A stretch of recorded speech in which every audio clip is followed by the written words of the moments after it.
जितना बड़ा डील है उसके हिसाब से कुछ 10% माल भी दे दिया उसको। तो वो किसान का क्या माल होने से पहले, तो इसको हम बोलते हैं फॉरवर्ड मार्केट। ये इसमें भी होता है। इसमें एक फैसिलिटी हमारे इसमें पेंडिंग ऑर्डर लगा सकते हैं कि मार्केट अगर ये अपन मालूम है ऊपर जाता है नीचे जाता है, अभी मैं किसी वजह से मैं बिजी हूँ, अभी ये शाम तक यहाँ पहुँचेगा, शाम तक ये यहाँ पहुँचेगा ऐसा मेरे को आइडिया है, क्योंकि मैं कहा ना 1 मिनट की कैंडल, 5 मिनट की कैंडल, ऐसी कैंडल्स होती हैं अलग अलग। तो मैंने 4 घंटे की कैंडल और 1 दिन की कैंडल देखी, उससे मेरी स्टडी हुई कि ये मार्केट यहाँ पर शाम को 5 बजे के आसपास पहुँचेगा। और मैं शाम को बिजी हूँ, मैं नहीं बैठूंगा उस टाइम में, बैठ नहीं सकता, पर डैम श्योर कि ये पहुँचेगा। तो मैं क्या करता हूँ, पेंडिंग ऑर्डर लगाता हूँ। क्या लगाता हूँ? Pending order. इसको बोलते हैं, सॉरी, बाय लिमिट, सही बोला। अभी हम देखेंगे, सब सॉफ्टवेयर देखेंगे तो पेंडिंग ऑर्डर लगाने का सिस्टम है। तो मैंने एक पेंडिंग ऑर्डर लगा दिया बाय लिमिट का, कि जब मार्केट यहाँ पहुंचेगी मेरा बाय का ऑर्डर लग जाना चाहिए।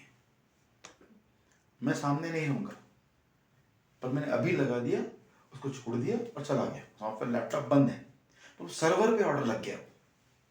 जब मार्केट उस पर्टिकुलर फिगर को टच करेगी, 1 पॉइंट जो भी होगा, 331 जो भी होगा, जो मैंने एक कैलकुलेशन करके निकाला है, उस पोजीशन जैसे पहुंचेगा मेरा वो ऑर्डर, पेंडिंग ऑर्डर एग्जीक्यूट हो जाएगा।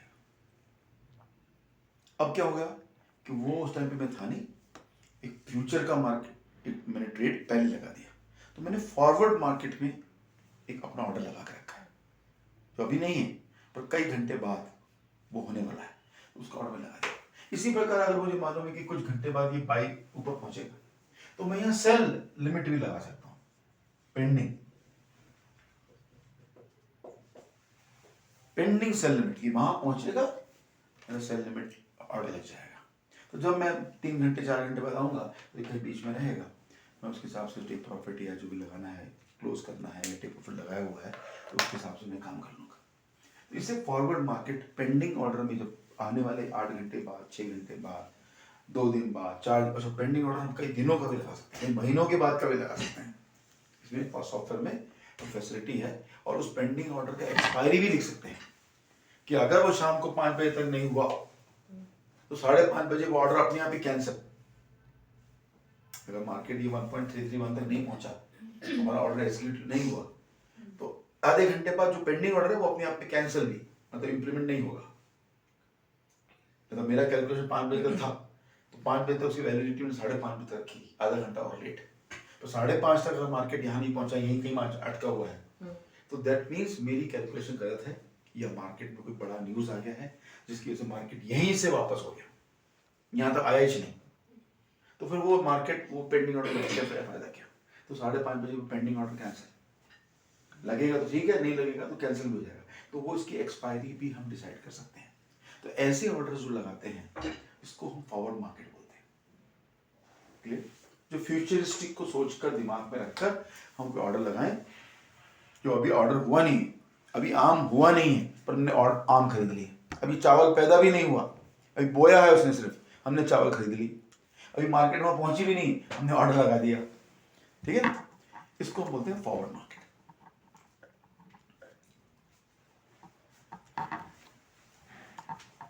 अब सेकंड टाइप का मार्केट है स्पॉट मार्केट।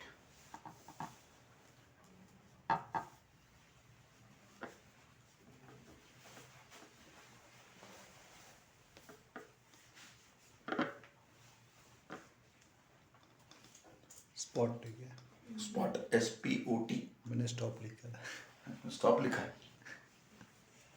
आपको तारे जमीन पे वाली दिक्कत तो नहीं है ना? नहीं नहीं सर।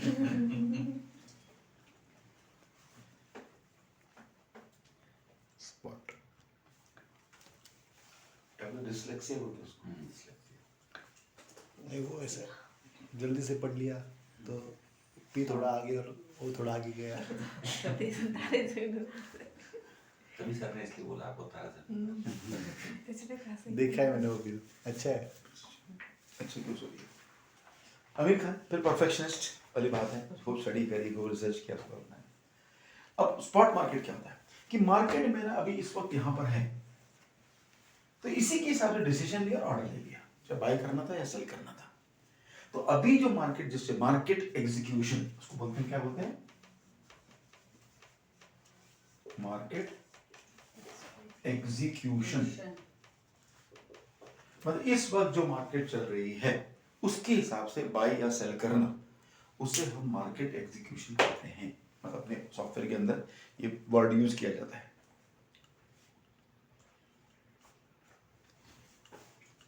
जब नए ऑर्डर लगाने जाते हैं तो वहां पर एक ऐसी विंडो होती है, विंडो में एक जगह तो लॉट साइज होता है, फिर एक ऐसा छोटा सा विंडो रहेगा जिसमें मार्केट एग्जीक्यूशन लिखा रहेगा, और यहाँ पर एक छोटा सा एरो रहेगा, ऐसा एरो। इस एरो को क्लिक करोगे तो ड्रॉप डाउन फ्लैग करेगा, ड्रॉप डाउन फ्लैग बनेगा, इसमें पेंडिंग ऑर्डर का भी ऑप्शन आ गया। तो अगर मुझे फॉरवर्ड मार्केट में काम करना है तो ये पेंडिंग ऑर्डर सेलेक्ट करूंगा, तो ये पेंडिंग ऑर्डर ऊपर आ जाएगा। फिर मेरे पास ये सेल लिमिट, बाय लिमिट, ये 4 ऑप्शंस आएंगे। Sell limit, buy limit, sell stop, buy stop, ऐसे 4 ऑप्शंस आते हैं। ठीक है, तो उस वक्त मैं आपको सेल लिमिट लगाना है या बाय लिमिट लगाना है तो सेलेक्ट करूंगा, किस रेट पे लगाना, प्राइस क्या होना चाहिए, जो भी आपकी कैलकुलेशन आ रही है, जो भी आपका ग्राफ टेक्निक का जो भी हमने लगाया, जिसकी वजह से हम स्टडी कर रहे हैं, उसके हिसाब से आपने जो ग्राफ पढ़ा कि ये वहाँ जाएगा 5 बजे तक 1.331, तो वहाँ पर 1.331 लिखेंगे और प्लेस करेंगे, वो पेंडिंग ऑर्डर में लग जाएगा। पर जो पेंडिंग ऑर्डर नहीं लगाना है, मार्केट एग्जीक्यूशन जो लगाते हैं, उसको हम बोलते हैं स्पॉट। मतलब इस वक्त किस स्पॉट पे मार्केट है, किस पॉइंट पर है, उसी पॉइंट पर हमने ऑर्डर लगाना है, उसको हम बोलेंगे स्पॉट मार्केट। और इंट्राडे ट्रेडिंग जो होती है 99% स्पॉट मार्केट में होती है, जो दुनिया करती है। और हम इसको मिक्स करके खेलेंगे। देखो, हमको कुछ स्पेशल करना है, डिफरेंट करना है, विनर्स डू थिंग्स डिफरेंटली, है ना? तो हम इसका मिक्स करके कर सकते हैं। तो जब आएगा वो टॉपिक आएगा जो इंडिकेटर्स पे आएंगे, तो हम फॉरवर्ड स्पॉट दोनों का मजा लेंगे और दोनों की से बेस्ट प्रॉफिट बाहर निकालेंगे। ठीक है, तो उसका तरीका है, उसको गेम बनता है बढ़िया सा, वो गेम हम सीखेंगे। और स्पॉट और फॉरवर्ड में, तो स्पॉट मार्केट क्या है? इंस्टेंटली अभी जो मार्केट चल रहा है उसके बेस पे मैं ऑर्डर लगाता हूँ, चाहे बाय लगाऊं चाहे सेल लगाऊं, उसको हम स्पॉट मार्केट बोलेंगे। और फॉरवर्ड मार्केट जो है, जो एक 5 घंटे बाद, 8 घंटे बाद, कई दिन बाद अगर कुछ होने वाला है, उसके ऊपर आज ही मैंने कॉन्ट्रैक्ट साइन कर लिया, आज ही मैंने ऑर्डर लगा दिया, उसको हम फॉरवर्ड मार्केट बोलेंगे। जैसे कि हमने फॉरवर्ड मार्केट के लिए आम का एग्जांपल लिया, चावल का लिया, कई लोग सब्जी वाला काम करते हैं, अंगूर अभी आने वाले हैं, ठीक है, तो अंगूर की खेती बुक कर लेते हैं। ये वाइन यार्ड वाले होते हैं ना, जो वाइन बनाते हैं, नासिक में सुना होगा वाइन यार्ड है, जहाँ वाइन बनता है, तो कहीं कि नहीं ये पता नहीं आपको, कहीं पैर से दबाते हैं अंगूर को तो उसका जूस निकलता है, देन वाइन बनता है उससे। तो वाइन यार्ड वाले क्या करते हैं, उनके खुद के खेत हैं बहुत सारे, हमने खुद बोया हुआ है, पर उतना कम पड़ता है हमको। तो जो प्राइवेट खेती करते हैं अंगूर वाले, ब्लैक अंगूर, इनसे खरीदते हैं वो, तो वो पूरे बगीचे, अभी शुरू भी नहीं हुआ, बस सीजन आ गया, तो पूरे बगीचे को पहले ही खरीद लेते हैं कि तुम्हारा जितना अंगूर होगा मेरा। क्योंकि उनको छोटे बड़े साइज से फर्क नहीं पड़ता, उनको अंगूर चाहिए, बस वेट चाहिए, वेट वॉल्यूम चाहिए, तो वो पूरा खरीदते हैं। और लास्ट ईयर के बेसिस पे उनको पता होता है कि ये कौन सी ब्रीड लगाई है, कौन से अंगूर हैं, बड़े लंबे अंगूर हैं, छोटे अंगूर हैं, खट्टे हैं, बीज वाले हैं, व्हाटएवर, तो उसकी रिसर्च उनकी होती है, स्टडी होती है, उस बेसिस पे आने वाले फसल पर पहले से ही बोली लगा के खरीद लेना, उसको फॉरवर्ड मार्केट कहते हैं। कोई सवाल समझ में नहीं आ रहा हो तो दोबारा पूछिए, है। अब आते हैं ग्लॉसरी पे। तो अब वो इम्पोर्टेंट वर्ड शुरू होंगे एक एक करके, एक एक वर्ड का इम्पोर्टेंस है, मीनिंग है, उसका क्या मीनिंग है, कैसे समझेंगे, कैसे कैलकुलेट करेंगे। मैथमेटिक्स सिखाऊंगा, मैंने कल बोला था ना आपको कि नई गणित सिखाएंगे आपको, जो आज तक आपने गणित सीखी है, ठीक है, पहले वो गणित टेस्ट करूंगा, वो गणित आती है कि नहीं आती, पुरानी गणित, तो उसको भुलाऊंगा, क्योंकि हमें नई गणित सीखनी है फॉरेक्स के लिए। ठीक, तो पहले बहुत सारे वर्ड्स हैं, जो वर्ड्स हमको समझने हैं, आज पूरे हम लोग, आज पूरे तो नहीं होंगे, कल पूरे हो जाएंगे। फाइन, पिप पहला वर्ड है, दूसरा वर्ड लेवरेज, पिप ही हो जाएगा शायद आज, पिप में टाइम लग जाएगा। leverage, margin, spread, swap,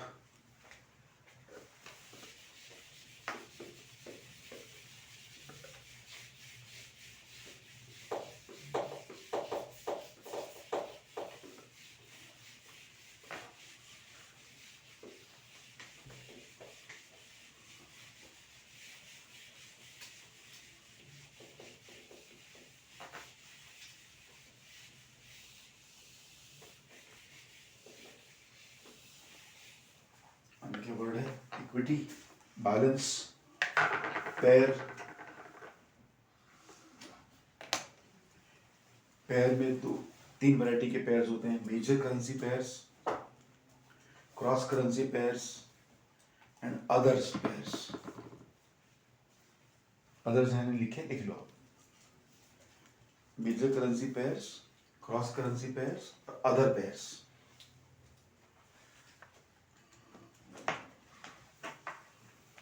सबसे आखिरी में लॉट साइजेस।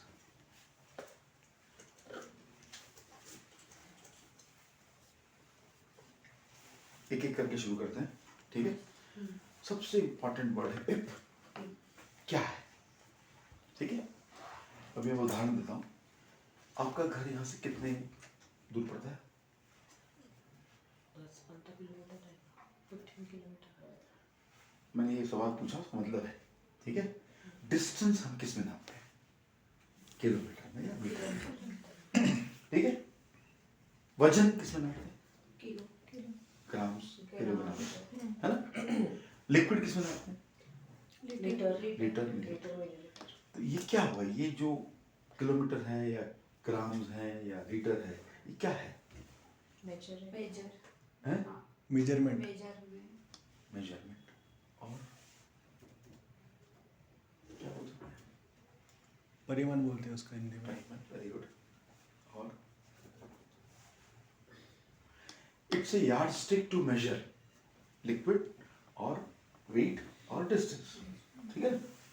डिस्टेंस को नापने के लिए किलोमीटर से यार्डस्टिक, और लिक्विड को नापने के लिए लीटर से यार्डस्टिक, और वजन को नापने के लिए ग्राम किलोग्राम को यार्डस्टिक, है ना। वैसे ही फॉरेक्स में प्रॉफिट या नुकसान को नापने का जो वो है, उसे हम पिप बोलते हैं। So it's a yardstick to measure profit और loss in forex is known as pip. और पिप की वैसे परिभाषा है प्रॉफिट इन परसेंटेज। क्लियर? ये तो सिंपल परिभाषा हुई, पर कैलकुलेट करना बहुत मुश्किल काम है, ठीक है। आसान हम बना देंगे, ठीक है ना। तो पिप क्या है? Profit in percentage, a yardstick to measure profit और loss in forex. Yardstick to measure profit और लॉस इन फॉरेक्स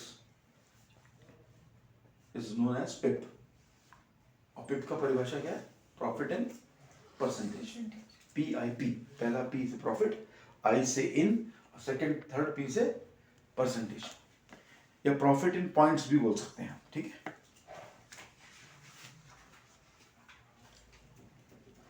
इसका एक व्याख्या पर एक बार बताएंगे कि इसका पिप का वही प्रॉफिट इन परसेंटेज, नहीं पूरा पूरा। Yardstick, yardstick yardstick to measure profit, yardstick YARDSTICK, yardstick to measure profit और loss in forex is known as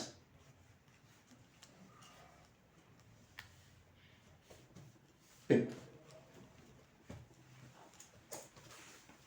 shortcut में प्रॉफिट इन परसेंट, ठीक है। प्रॉफिट इन परसेंट शॉर्टकट में, प्रॉफिट इन परसेंटेज शॉर्टकट में। परिभाषा पूरी लिखनी पड़ेगी। जब हम पूछेंगे आपसे व्हाट इज पिप, कल पेपर में आने वाला है, हाँ सर। ठीक है। जब हम पूछेंगे आपसे व्हाट इज पिप, तो आपको लिखना पड़ेगा it's yardstick to measure the profit और लॉस इन फॉरेक्स, और प्रॉफिट इन परसेंटेज भी लिखना पड़ेगा, फिर उसके उदाहरण भी देने पड़ेंगे, ठीक है। उदाहरण हम आते हैं। अभी हम आपकी बचपन की मैथमेटिक्स पूछ लेते हैं, कितनी आती है। तो जया से पूछते हैं, हाँ? जया कम पार्टिसिपेट कर रही है, ठीक है। गणित आती है जया? मुझे नहीं आती, इसको सिखाना पड़ेगा। अब ये एक फिगर है 162, इसमें 82 ऐड करना है, 82 ऐड करना है, तो उसकी कहाँ लिखूंगा? 82 कहाँ लिखूंगा? नीचे कोणत्या अंक का लिहिणार? 6 2 खाली इधर। साइड में हाँ 2 के नीचे 2 2 पक्का 8 आएगा नीचे, नहीं 6 के नीचे 8 और 2 के नीचे 2। ऐसा श्योर? ठीक करो, फिर ऐड करने का कैसे ऐड करेंगे? करके बताओ। 4 एक मिनट, हाँ 4 कौन सा 4? इधर कहाँ लिख लूँ? 2 + 2 4। 2 + 2 के नीचे 4 हाँ। पक्का? हाँ फिर अभी तो 8 और 6 14। 14 हाँ 4 उधर 14 यहाँ लिखा है ना? नहीं नीचे क्या बोलते हैं एक मिनट एक है ना ऊपर लिखेंगे। हाँ और 1 + 1 2। ये एक और एक प्लस हो जाएगा, 2 हो जाएगा पक्का? ठीक किया इसने? बरोबर है। बरोबर? हाँ। देख लो गलती वो भी कर रहे, तुम लोग बरोबर बोल रहे, तुम भी गलती कर रहे हो। ऐसे ही करते सब प्लस है हमारे। अब तो आपकी दूसरी होंगी ना। चलो अभी 276 है, -22 करना है, कहाँ लिखेंगे? 7 के नीचे 2 आएगा। हैं? 7 के नीचे 2 आएगा। फिर 6 के नीचे 2 आएगा, इस नीचे 2 आएगा, माइनस हाँ प्रश्न बताओ 4 आएगा। कहाँ आएगा 4? 6 - 2 2 हाँ 4 4 और 7 to 5 5। हाँ 2 2 इस अंक को क्या बोलते हैं? एकक। हैं? एकक। एकक। दूसरा वाला? दशक। तीसरा? शतक। इसके बाद वाला? हजार। इसके बाद वाला? दशक। मतलब this is known as unit, this is known tens, फिर हंड्रेड्स, फिर थाउजेंड्स, फिर 10,000। ऐसे होता है? ये इकाई अंक हिंदी में बोलते हैं, इकाई, दहाई, सैकड़ा, हजार, 10,000। याद रहेगा? और ये जो होता है कैरी फॉरवर्ड, ये कैरी हाथ से लगा एक, हाँ कैरी ठीक है? चलो कोई बात नहीं। ठीक है, मैथमेटिक्स आती है। और अब हमारी मैथमेटिक्स में थोड़ा चेंज, याद रखना कि क्या किया हमने, ठीक है? अभी मैं आपको बता रहा हूं 172.361 प्लस 22 क्या करेंगे? 7 2 के नीचे आएगा, 2 2 2 के नीचे 2। फिर नहीं 0 0 .000 बराबर। आंसर क्या आएगा? इसका आएगा 192.361। ठीक, बराबर। ये हमने जो पहले मैथमेटिक्स सीखी उसके हिसाब से बिल्कुल सही है। पर अब हमारा क्या हो गया फॉरेक्स में? उसमें भी गलत कर रखा है। क्या जी? 194 होता है, 192 कहाँ से आ हाँ रहा है? 192 पुराने गणित से भी जा रहे हो आप। मैं भी वही फॉलो कर रहा हूँ। ठीक है, 194.36 मतलब मैथमेटिक्स में भी गलती करी हमने पुराने मैथमेटिक्स में। ठीक है, अभी ये और हम यहाँ ऐड करते हैं, ये पार्ट सही था, ठीक, जो मैं दिख रहा था एक्चुअली। तो अभी हम देखेंगे फॉरेक्स में डेसिमल के बाद यूनिट अंक आता है। जो इकाई अंक है, एक एक बोलते हो ना, वो जो एक एक अंक है, इकाई अंक है, ये यूनिट अंक है, ये डेसिमल के बाद आता है फॉरेक्स में। तो जैसे मैं अभी यूरो यूएसडी ले रहा हूं 1.53210। अक्सर डेसिमल के बाद 5 फिगर तक डेसिमल आता है। पहली बात तो ये चीज ध्यान रखें, ठीक है? मतलब डेसिमल के बाद 5 अंक आएंगे, डिजिट, 5 डिजिट, क्या बोलते हैं आप? एक डिजिट, ये दूसरा, तीसरा, चौथा, पांचवा। तो ऐसे डेसिमल के बाद 5 डिजिट आने चाहिए। यहाँ टिप, अगर 5 डिजिट नहीं आ रहे हैं तो आप एमएम पे हो, ईसीएम पे नहीं हो। कल समझा था ना ईसीएम क्या होता है, एमएम क्या होता है? अगर 5 डिजिट में नहीं आ रहा है डेसिमल के बाद तो आप क्या बोलते, एमएम पे हो, ईसीएम पे नहीं। पर यहां पे एक इफ है, इफ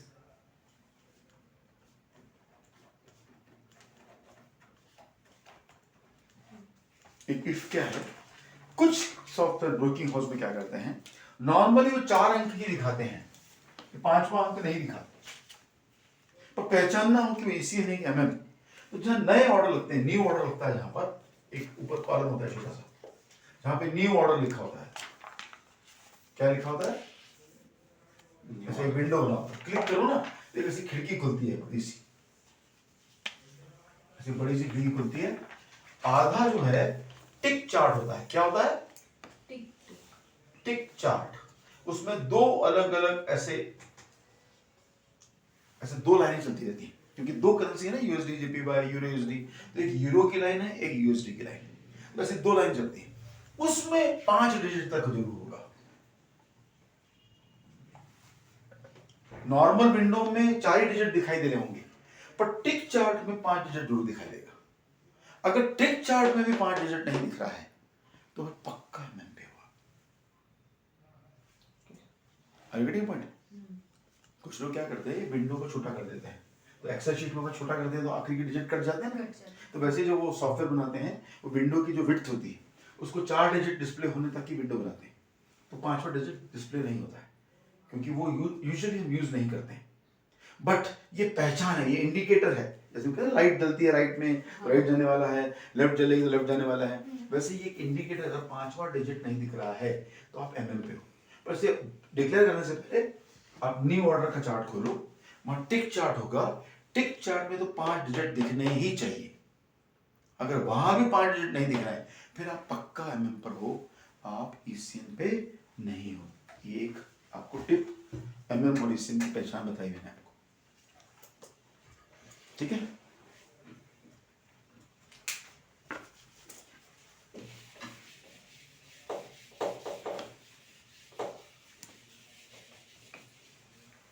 अब दोस्तों क्या है कि जैसे ये मैंने बताया 5 डिजिट में होता है,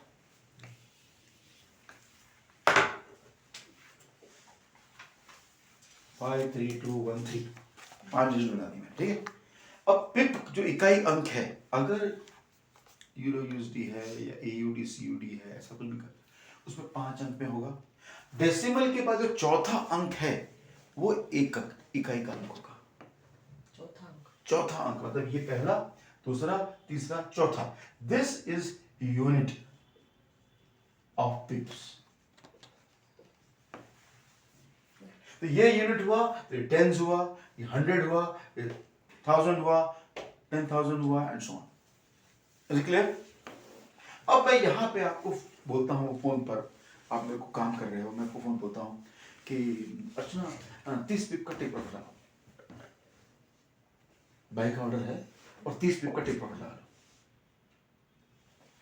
बाई का ऑर्डर है, अब हम 6 स्टैंडर्ड का क्रॉस कर रहे हैं, ठीक है, मैथमेटिक्स सीख रहे हैं, ठीक है, प्लस माइनस के सवाल हैं, बट फिर भी on phone I am instructing you कि आप इसमें ऑर्डर लगा रहे हो यूएसडी यूरो यूएसडी में, तो आप 30 पिप का टेप ऑर्डर लगा रहे हो और मार्केट का एग्जीक्यूशन प्राइस ये है इस वक्त। अब से 30 पिप कहाँ ऐड करोगे? 5 3 2 1 ऐड करोगे कि माइनस करोगे? ऐड करेंगे। प्रॉफिट क्या होता है बाई में? क्या हमने बताया था? बाय ना नहीं, कम कीमत में खरीदो। कम बाई जब हो मतलब बुलिश मार्केट हो, ऊपर की तरफ जा रहा हो, मैंने ऑर्डर लगाया तो उसका डिफरेंस प्रॉफिट पॉजिटिव में आना चाहिए कि नेगेटिव में आना चाहिए?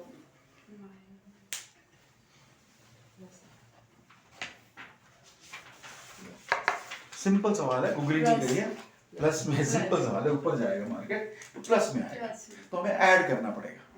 ऐड ऐड कहाँ करेंगे? अब बताओ, उसमें 30 पिप 30 पिप्स ऐड करना है, 1 3 के 1 3 के नीचे, हाँ 0 ये तो यूनिट नहीं है, 1 के 2 1 के के नीचे नीचे 0, 0 इसके नीचे 3, 3 ऐड करिए 1.5 3 5 0 1 3, ये 1 है ना, हाँ वहाँ से। वही गलती कर रहा हूँ 94 92 वाला, ये 1 प्लस 0 हाँ, है ना, हाँ। 3 को 3 रहेगा क्या? 3 ये जो है ये पिपेट है, क्या है ये? Pipette pipette. ठीक है, मतलब 10वां हिस्सा पिप का, दिस इज पिप। अंक 1 2 3 4 यूनिट अंक जो है दिस इज पिप। अब इसमें भी क्या है, एक गुगली है। अगर ये जेपीवाई करेंसी हो,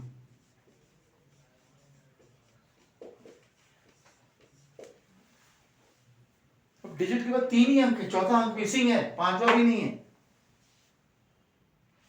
तो इसके अंदर अगर 3 अंक नहीं है तो एमएम है। जब भी जेपीवाई आएगा वो 3 अंक में खत्म हो जाता है। बाकी सब करेंसी में 5 अंक आएंगे, 1 2 3 4 5 डिजिट्स, 5 डिजिट आएंगे डेसिमल के बाद। यहां डेसिमल के बाद 3 ही अंक आएंगे। अगर 2 अंक आए तो एमएम में हो। ओके, अगर 3 आए तो एमएम में नहीं होगा, जेपीवाई है ना इसलिए। और यहां पर इकाई का अंक दूसरा अंक है, डेसिमल के बाद दूसरा अंक हमारा यूनिट अंक है पिप का। ये टेंस है, ये हंड्रेड्स है। मैथमेटिक्स पहले पुरानी भूलनी पड़ेगी, फिर नई मैथमेटिक्स में ट्विस्ट है। नॉर्मल है तो चौथा है, जीपीवाई है तो दूसरा है। Are you getting a point? नहीं आया अभी। पहली बात तो पिप क्या है, एक प्रॉफिट इन परसेंटेज है, या स्टिक है टू मेजर प्रॉफिट और लॉस इन फॉरेक्स। ये तो पहली बात हो गई, डेफिनेशन हो गया, परिभाषा हो गई, ठीक है। अब उसके अंदर भी इकाई का अंक जो पिप का होता है वो डेसिमल के बाद आता है, जबकि अभी तो मैथमेटिक्स में डेसिमल के बाद इकाई का अंक नहीं आ रहा था। तो पुरानी चाय आपकी खराब करी, मैंने अपनी कॉफी डाली, फॉरेक्स वाली कॉफी, ठीक है। एक राग बुलाना पड़ेगा आपको, मैथमेटिक्स बुलाना वाला, ठीक है। नया राग सीखना पड़ेगा। वो क्या है कि डेसिमल के बाद चौथा अंक जो है वो इकाई का अंक है पिप। किसमें, जब यूरो यूएसडी जेपीवाई छोड़कर हो तो। अगर जेपीवाई आ गया पिक्चर में तो डेसिमल के बाद दूसरा अंक जो है वो इकाई का अंक होगा। Is it clear? कंफ्यूजन तो नहीं? अब बाई करते हैं तो ऊपर जाता है तो प्रॉफिट है, क्योंकि पॉजिटिव में अगर डिफरेंस आता है तो प्रॉफिट है। बाई करते हैं तो पॉजिटिव में डिफरेंस ऊपर जाता है मार्केट, तब बाई करते हैं। पॉजिटिव में डिफरेंस आता है ओपनिंग प्राइस और क्लोजिंग प्राइस में, तो उसको हम प्रॉफिट बोलते हैं। ओपनिंग प्राइस और क्लोजिंग प्राइस के पॉजिटिव डिफरेंस आता है, उसको हम पॉजिटिव आता है तो ही प्रॉफिट है, नेगेटिव आता है तो वो लॉस है, ठीक है। तो अब एक और चीज होती है हमारे इसमें, 2 चीजें, टेक प्रॉफिट, एक स्टॉप लॉस। एक है टेक प्रॉफिट,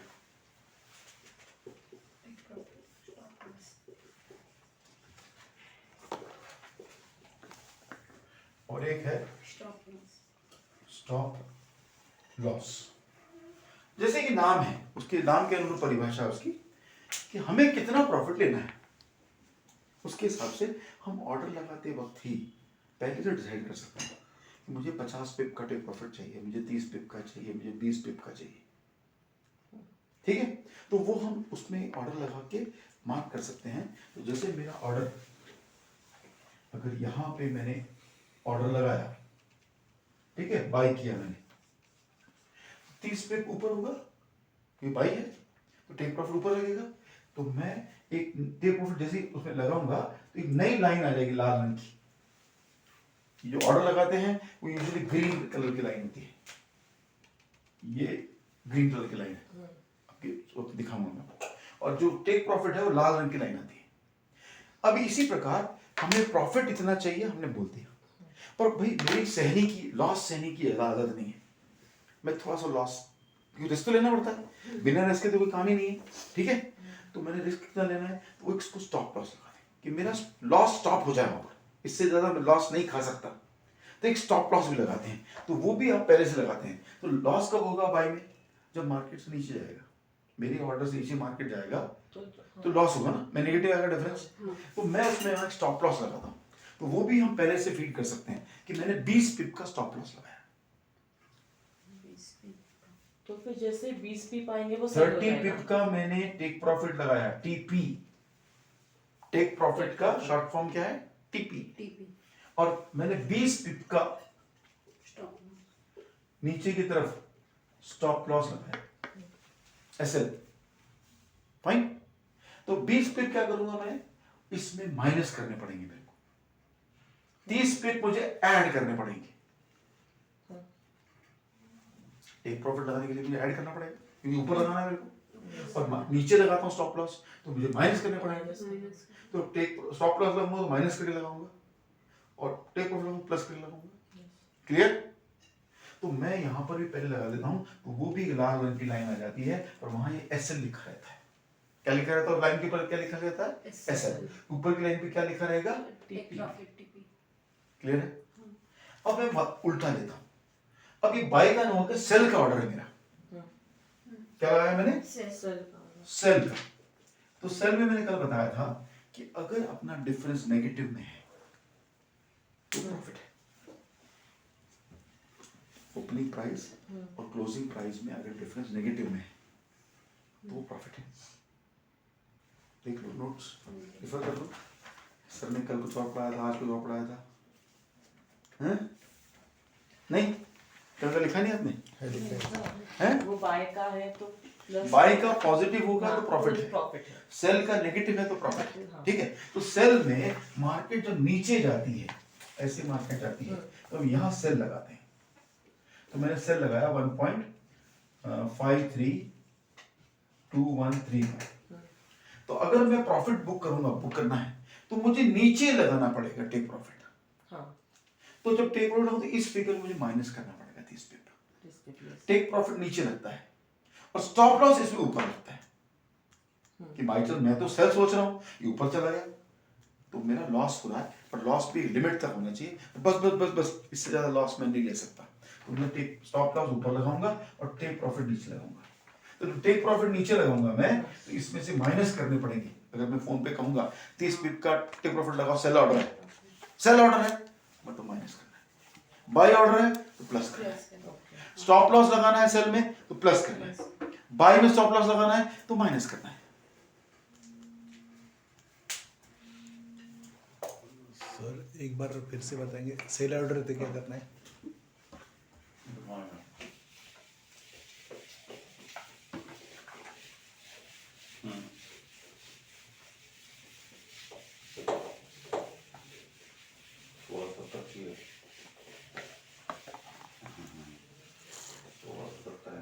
ठीक है, ये ग्राफ पकड़ा आपने, एक ये रखा, ठीक, मैं करता हूँ, एक ग्राफ दो बनाए, ठीक है? बाई के लिए अलग ग्राफ बना रहे, सेल के लिए अलग बना रहे, कंफ्यूजन नहीं, क्रिस्टल क्लियर होना चाहिए। ठीक है? अब मार्केट मेरी ये ऊपर जा रही है और मुझे पूरा जो फंडामेंटल टेक्निकल जो भी हम आगे सीखेंगे उससे मालूम है कि ऊपर जाने वाला है। तो मैं यहाँ पर बाय लगा रहा हूँ और फिगर है यूरो यूएसडी की 1.53213। मार्केट एग्जीक्यूशन है, किस पे लगाया मैंने ऑर्डर, 1.53213 पे लगाया। ठीक है? अब जब मार्केट ऊपर जाने का मेरा अंदाजा था और ऊपर जाएगा तो मुझे प्रॉफिट मिलेगा, नीचे जाएगा तो लॉस मिलेगा। ठीक है? तो मैं एक्सपेक्ट करके मुझे 50 पिप का टेक प्रॉफिट लगाना है। कितना लगाना है? 50 पिप का टेक प्रॉफिट लगाना है। तो ऊपर जाएगा तो प्रॉफिट होगा। हाँ, तो मैं इसमें ऐड करूंगा कि माइनस करूंगा? ऐड करो। ऐड करेंगे। इसमें ऐड करिए 1 5 3 7 1। ऐड तो 30 ही करना पड़ता है ना। फैंटास्टिक, आपका टेक प्रॉफिट आ गया 1.53713। बिल्कुल सिस्टम ऐसे होना चाहिए, ओरली करने लायक होनी चाहिए अपन, कि अपन खटाखट आंखों में कर लिया अपन ने, ऐसा लिख कर पेपर पे करने का टाइम नहीं होता क्योंकि वो फटाफट होता है जल्दी जल्दी। तो आपको वर्बली वही कर लेना है। तो इसमें 50 पिप ऐड किए, तो आपने क्या किया, ये 21 क्योंकि ये यूनिट है ना, तो इसके नीचे 50 लिखे, 1.53 5 और 2 7 0 और 1 1 और ये 3, तो 5.153713। पर ये बनी वन में कर लेना है, अपन को इतना फास्ट होना चाहिए। ठीक है? अब मेरे को 20 पिप का स्टॉप लॉस चाहिए। स्टॉप लॉस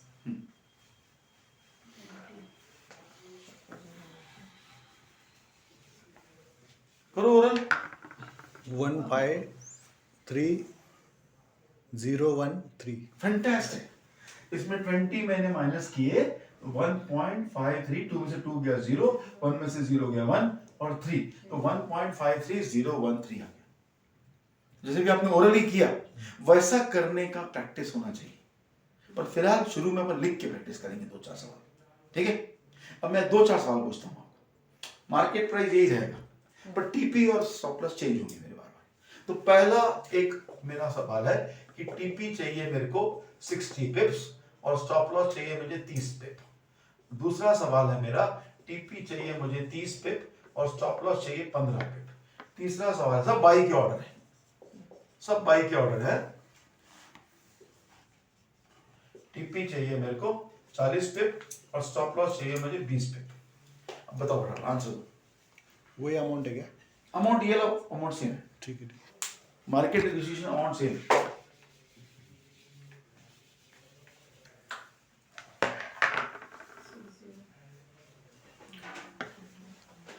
TP का 1.53 आंसर लिख लो पेपर पे, मुझे पूछूंगा मैं आंसर। 3 सवाल है ना, तीनों के टीपी अलग होंगे ना। 1.53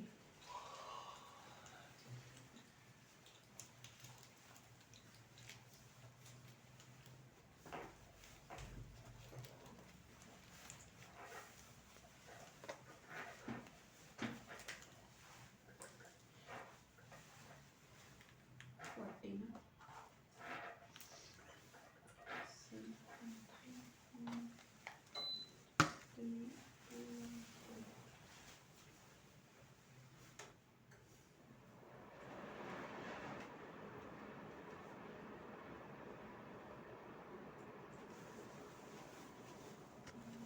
स्विंग रोक देता हूँ। स्विंग कैसे कर दो, ऊपर कर दो उसको।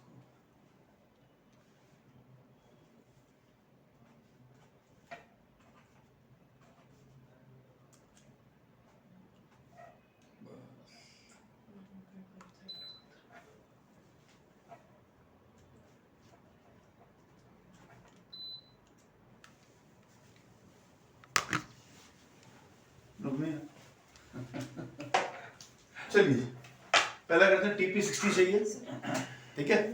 तो 21 में 60 ऐड करेंगे तो क्या होगा, 1.53813, yes ठीक है। बराबर। अब 30 माइनस करेंगे, 1.5 20 तो गया, पर उसमें से 10 जाएगा, हाँ, तो ये हो जाएगा 1.52913। 20 गया, 10 इसमें से भी गया, 290 बचे। 8 आएगा सर शायद। नहीं नहीं, नहीं नहीं ठीक है। बराबर है। मुझे बोल रहे 20 आप 20 तो ये माइनस हो गया, बच्चे वाला 10 और माइनस कर दिया आपने। 21 तो पहले से नहीं, 20 कम करो तो 20 हो गया, 0 0 रह गया, 10 और कम करने हैं, 290, 300 में से 10 जाएगा 290। और सिंपलीफाई कर दो मैथ्स को, और सिंपल हो जाएगा वो। बराबर। ठीक है। हो। अब ये 30 का पिप है, इसका आंसर क्या आएगा, 30 ऐड करने हैं, तो 1.53513, 513 हाँ हाँ सॉरी 5 और इसमें अपन को 15 माइनस करने हैं, 1.53063। आ रहा नहीं आना आंसर ये आपका भाई, 21 में से 15 माइनस करो तो 6 बचेंगे ना, तो 0 आ जाएगा, 6 3 आ जाएगा। आया नहीं आंसर, कुछ और आ रहा है आपका, कुछ और ही आया। क्यों? मैथमेटिक्स नहीं आता है या फिर आपको मैं 8 सब्जेक्ट पढ़ाने का फिर अलग से फीस देना पड़ेगा आपको? बराबर है। बराबर मेरा गलत था, मैंने कुछ अलग ही। चलो थर्ड आप बताओ, थर्ड वाला ही आप बताओ आंसर, कोई नहीं बताएगा। क्या नाम है, कौशाली है, किशोरी किशोरी, sorry। किशोरी जी बताइए। नव टीपी 40 है, 40 है, तो 40 ऐड करो इसमें।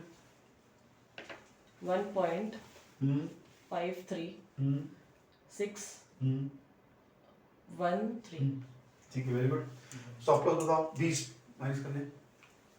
1.53013। Good, fantastic. अब मुश्किल हुआ ना? नहीं हुआ। क्लियर? यस अब हम थोड़ा कुकरी मारेंगे, ठीक है? अब ये सारे ऑर्डर सेम के सेम है सवाल, पर बाई की जगह सेल हो गए।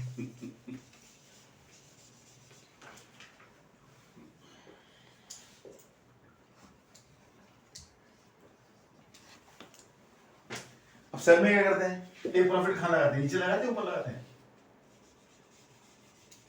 एक प्रॉफिट नीचे लगाते हैं ना सेल में, नीचे हाँ तो माइनस करेंगे ना सेल के लिए, यस टेक प्रॉफिट के लिए माइनस करेंगे और स्टॉप लॉस को ऐड करेंगे। अभी हम टेक प्रॉफिट को ऐड कर रहे थे और स्टॉप लॉस को माइनस कर रहे थे बाई में। अब उल्टी गंगा भाई। अब उल्टी गंगा रहेगी। अब टेक प्रॉफिट को हम माइनस करेंगे और स्टॉप लॉस को ऐड करेंगे। बताओ ये फिगर अब फटाफट। सवाल सेम है, टीपी 60 चाहिए पर सेल के ऑर्डर है, वहां मोटा मोटा देखना क्या है, सेल। तो पहले वाले का आंसर बताओ, तो अच्छा बताइए। हाँ माइनस करना है 60 ना। हाँ 3 1.5 1.5 5 3 3 की 2 0 6 ना। 60 है ना, तो हाँ, 20 तो गए, 60 40 और जाएंगे, हाँ। तो 260 बचेगा, तो 1 है, तो 261 3। 3 321 पकड़ो ना दिमाग में, 320 गए तो 325, 340 और गए तो 260 बचे, एक लगा था तो 261। खटाखट खटाखट, मतलब ऐसा फिगर, ऐसा आंख बंद करो दिखना चाहिए ऐसा खटाखट। बेसिक मैथमेटिक्स है, बट उल्टा सीधा होता है वो समझना है बस। मैथमेटिक्स सेम है, बस यूनिट चेंज हो गया। एक तो ये एक में माइनस नहीं करना है, इस वाले में माइनस नहीं करना है, क्योंकि एक ये 10,000 है, ये यूनिट 10 100 1000 10,000, तो 10,000 माइनस नहीं करना है हमको, ये यूनिट से शुरू करना है। Yes. एक ये सीख लिया, अब बाकी बच्चा कुछ मैथमेटिक्स ही है भाई। इकाई का अंक चेंज हो गया, खिसक गया, तो बाकी हमको प्लस माइनस करना वही है ना। Yes is it clear? हाँ अब स्टॉप लॉस क्या है? 1.5 5 3 5 1 3 21 में 30 जोड़ दो, 15 हो गए। हाँ ठीक है जी। अब ये बताओ सेकंड वाला, आप बताओ, सुनिए। 1.5 1.5 3 1 2 इसमें नहीं होना, इसमें ऐड करना प्लस है, इसमें तुम ऐड कर रहे हो, इसमें करो, इसमें नहीं वो दिख के कर रहा था ऐड। 1.5 3 2 3 30 माइनस करने हैं, प्लस नहीं करना है। 2 1 से 2 5 1 हाँ 3 3 2 1 से ना 1.53213 में से 30 माइनस करना है। माइनस करना है। 2 तो 1.5 2 9 1 5 2913 बराबर नहीं, बराबर। नहीं अर्चना का आंसर कुछ और है। नहीं बराबर नहीं बराबर क्यों है? अरे 21 तो 20 गए, हाँ ठीक है, 10 और गए, हम्म, तो 1 1 कैरी हो गया, 9 हो गया, 2 9 5 3 2 की जगह 2 9, ठीक है। तो 321 में से 30 गए, तो 291 बचे, बाकी फिगर से। अब इसका स्टॉप लॉस क्या है? ऐड करना है माइनस करना है? ऐड ऐड ऐड करना है, ऐड करना है। ऐड करना है। ऐड करो। 1.5 24 29 35 36 1.536 पक्का? 1.5 336 336 363 वही 1.5 336 3 336 3 363 ओके ठीक। अब जया की बारी है, इसका टीपी का आंसर क्या है? 40 माइनस करें 1.5 18 13 1.5 18 13 18 13 wait, एक मिनट, ये 5321 में 1.5321 माइनस करना है कि प्लस करना है? माइनस। माइनस करना है। हाँ। तो माइनस करो। कहाँ लिखोगे 40? 0 ये इकाई का अंक ये है ना? हाँ। ये नहीं ये है 1 उसके नीचे 0 आएगा, 2 के नीचे 4 आएगा। अब मैं माइनस कर रहा हूँ तो 1 में से 0 गया 1, ये 3 तो लगे वैसे ऐसे। अब 2 में से 4 जाएगा क्या? नहीं जाएगा। यहाँ से अपन एक कैरी फॉरवर्ड किया तो ये हो गया 12। 12 में 4 गया कितना बचा? 8। यहाँ एक ले लिया था, 2 ही बचा। 2 फिर 5 वैसे ही रहेगा, पॉइंट रहेगा 1.5। तो ये आंसर ये 1 कहाँ से आ गया? तारे जमीन पर वो हो गए तारे जमीन पर। नहीं मैं देखो ऐसा है कि अपन को क्लियर करना समझना है। मैं 50 बार करूंगा, छोड़ूंगा नहीं। आज क्लास 12 बजे बंद नहीं होगी, 3 बजे बंद होगी, ऐसा हो जाएगा। पर जब तक ये होगा नहीं माँ, क्योंकि अभी तो जेपीवाई पे नहीं आएगी। जेपीवाई पे रिपीट करना है हमको सब सवाल, ये सारे सवाल जेपीवाई पे रिपीट करने हैं। जेपीवाई में इकाई का अंक खेल गया ना फिर से, ये चौथा है, जेपीवाई पे दूसरा है, वहां उधर से माइनस करना है। आया समझ? ठीक आ गया, ये ठीक हो गया, 2 हो गया। अब इसका टॉप लॉस होता है, ऐड करना है कि माइनस करना है? ऐड करो। 1.5 3 4 0 3 4 1 3 21 में 20 जोड़ा 41 हो गया। तो वो एक छोड़ो मत, ठीक है ना? 5.3413 क्लियर? क्लियर हुआ आप सब लोगों को? अब जेपीवाई है मेरे पास, क्या है? यूएसडी जेपीवाई है, और यहाँ मार्केट मेरी 1.632 है, जो मार्केट प्राइस लिखी थी बनने। अब यहाँ इकाई का पिप का अंक कौन सा है? इकाई का अंक जेपीवाई में डेसिमल के बाद दूसरा मतलब 3 है ना? तो अब यही सवाल, सेल वाले सवाल जेपीवाई में करो। यही टीपी, यही सेल सॉफ्टवेयर, यही टीपी सेल वाले हैं, सेल वाले ध्यान रखना, बाई वाले नहीं है, सेल वाले।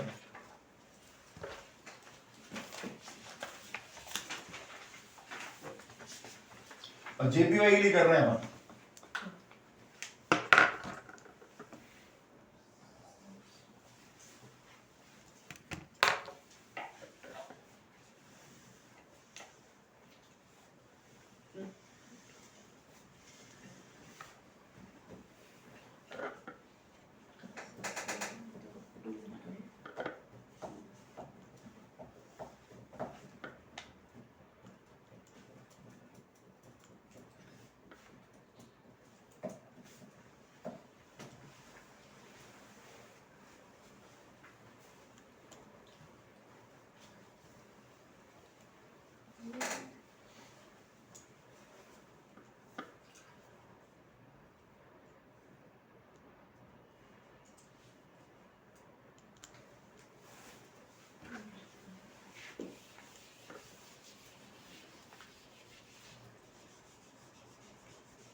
प्रैक्टिस हुई है, रिहर्सल चल रहा है, रिहर्सल। सैटरडे संडे मंडे को 3 दिन लगाता है ना।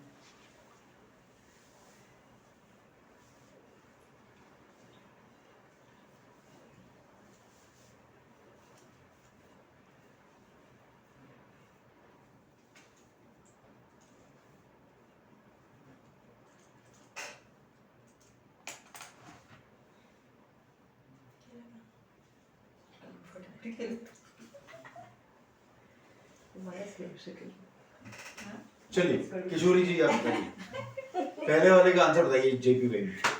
2.232 2.232 सेल करना था ना, सेल करना, टीपी ऐड करेंगे माइनस करेंगे? ऐड किए माइनस करना है। सॉरी मैंने उल्टा कर दिया. अच्छा जी आप बताइए,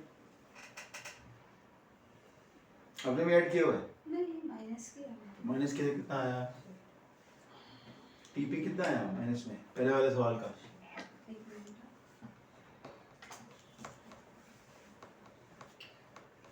चलो जय जी आप बताओ. 1.032 1.032 टीपी है TP. पहले वाले का. हाँ. Very good. अब स्टॉप लॉस क्या है? 1.532. प्लस है 1.932. 1.932. फैंटास्टिक. Very good. बराबर हाँ सुनील जी सेकंड वाले का आंसर दो. 1.332 1.332 टीपी है. स्टॉप लॉस क्या है? 1.782 1.782. फैंटास्टिक. किशोर जी अब तीसरे वाले का आंसर आप ही को देना पड़ेगा, चाहे दोबारा कैलकुलेशन करनी पड़े आपको. हाँ ठीक है. 40 पिप टेक प्रॉफिट है. माइनस करोगे प्लस करोगे? माइनस. माइनस करो. हाँ. हाँ क्या करेंगे, कितना आएगा? 1.232. 60 में से 40 गए, 30 बचे. वो सिंपल सा कैलकुलेशन है. हाँ. अपन ज्यादा जोर देते हैं तो ज्यादा गलती होती है. हाँ. ज्यादा जोर मत दो दिमाग पे, ठीक है? तो अब स्टॉप लॉस क्या है इसका? 2 सॉरी अभी ये 20 ऐड करना है ना.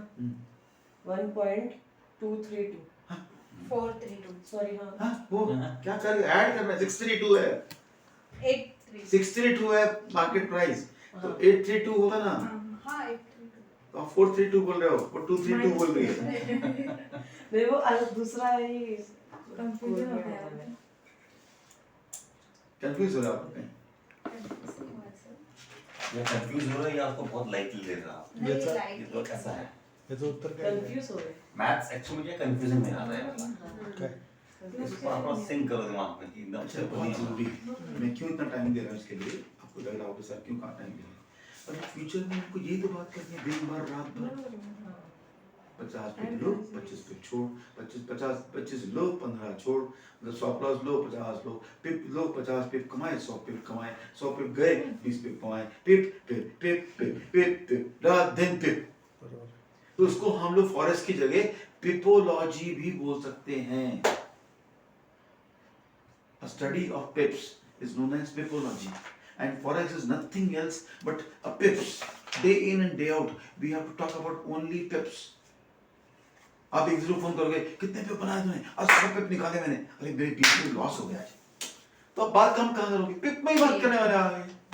तो इसको बहुत इंपॉर्टेंट है ना, यस इसको अपन लाइटली ले नहीं सकते, ठीक है? क्योंकि अब फ्यूचर में अपन जब भी फॉरेस्ट के सीख लोगे तो फ्यूचर में हर बार पिप पे ही बात करोगे ना. अरे आपने 200 पिप निकाले, क्योंकि पिप प्रॉफिट पिप में निकालते हैं ना फॉरेस्ट में. मैं 200 किलोमीटर निकाले ऐसे बोलोगे क्या? नहीं, 200 पिप ही बोलोगे ना, क्योंकि यहाँ पिप ही बोलते हैं ना. तो पिप में बोलो, रात दिन पिप में बात करनी है, तो उसमें ऐड माइनस करते रहना पड़ेगा हर ऑर्डर के साथ, हर सिंगल ऑर्डर के साथ. जिनमें 50 ऑर्डर लगाओगे 50 बार प्लस माइनस करना पड़ेगा. Is it not? तो पिप में करना इसको बहुत सीरियस लेता है. अब इसी सवाल को, इसी फिगर को ये सब बाई कर दो. सेल की जगह क्या करो? बाय. इजी हो गया ये वो सब. माइनस प्लस में कंफ्यूजन हो रहा था. यही तो कंफ्यूजन दूर करने के लिए बार-बार प्रैक्टिस कर रहा हूं मैं आपको. तो ये दूर करने के लिए मैं आपको बार-बार प्रैक्टिस करा रहा हूं. टीपी प्लस करना है ना अभी. मुझे नहीं पता, हाँ टीपी प्लस करना. अब मैं भूल गया. अब आप लोग मुझे सिखाओगे, ठीक है? स्टॉप प्लस माइनस करना. वैसे एक और तरीका इसका बहुत अच्छा होता है कि आप आगे समझाओ इसको. तो बहुत बड़े समझाओगे आप. हाँ. जब आप समझाते हैं तो भूलते नहीं कभी भी. टीपी बाई करना है, बाई प्लस करना है, बाई में ऐड करना है, माइनस करना है. टीपी प्लस करना है. Stop loss stop plus minus करना है. चलो कर बताओ. अब तो फटाफट बताओ, ऊपर ही टक टक टक टक. तो इतनी प्रैक्टिस हो जानी चाहिए कि आप वर्बली बता दो, खट खट खट खट.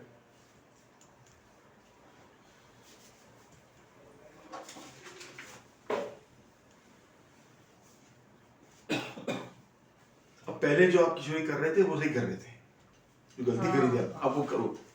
और लिखो उसको, कॉपी मत करो उसको, लिखो उसको।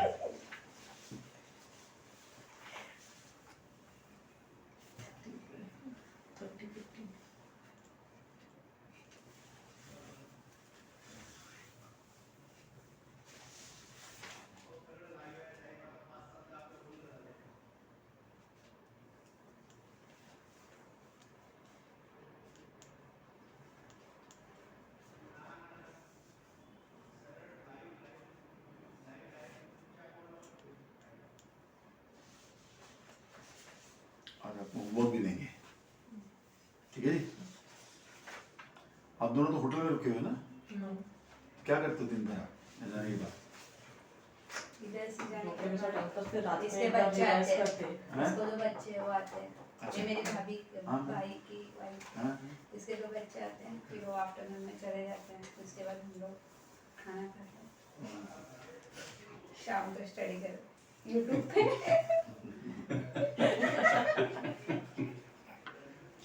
एक घंटा निकालो जाने का और रिवीजन करने के लिए, कम से कम 1 घंटा।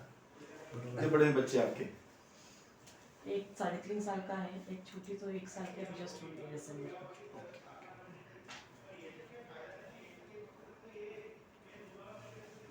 कौन देखभाल करता है घर पे?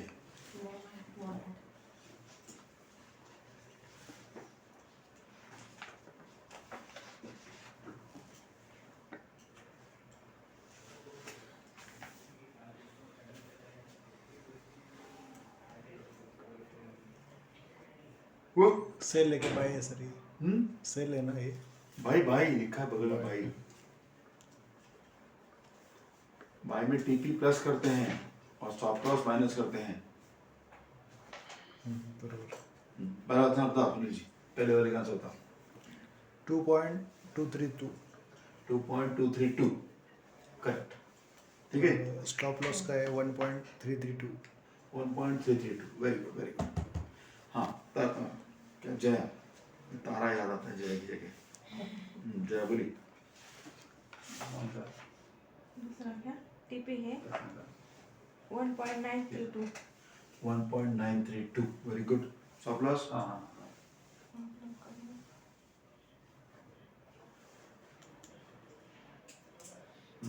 -15 करना। 1.482। 1.482 वेरी गुड। हाँ किशोरी जी आप बताइए थर्ड का। 2.032।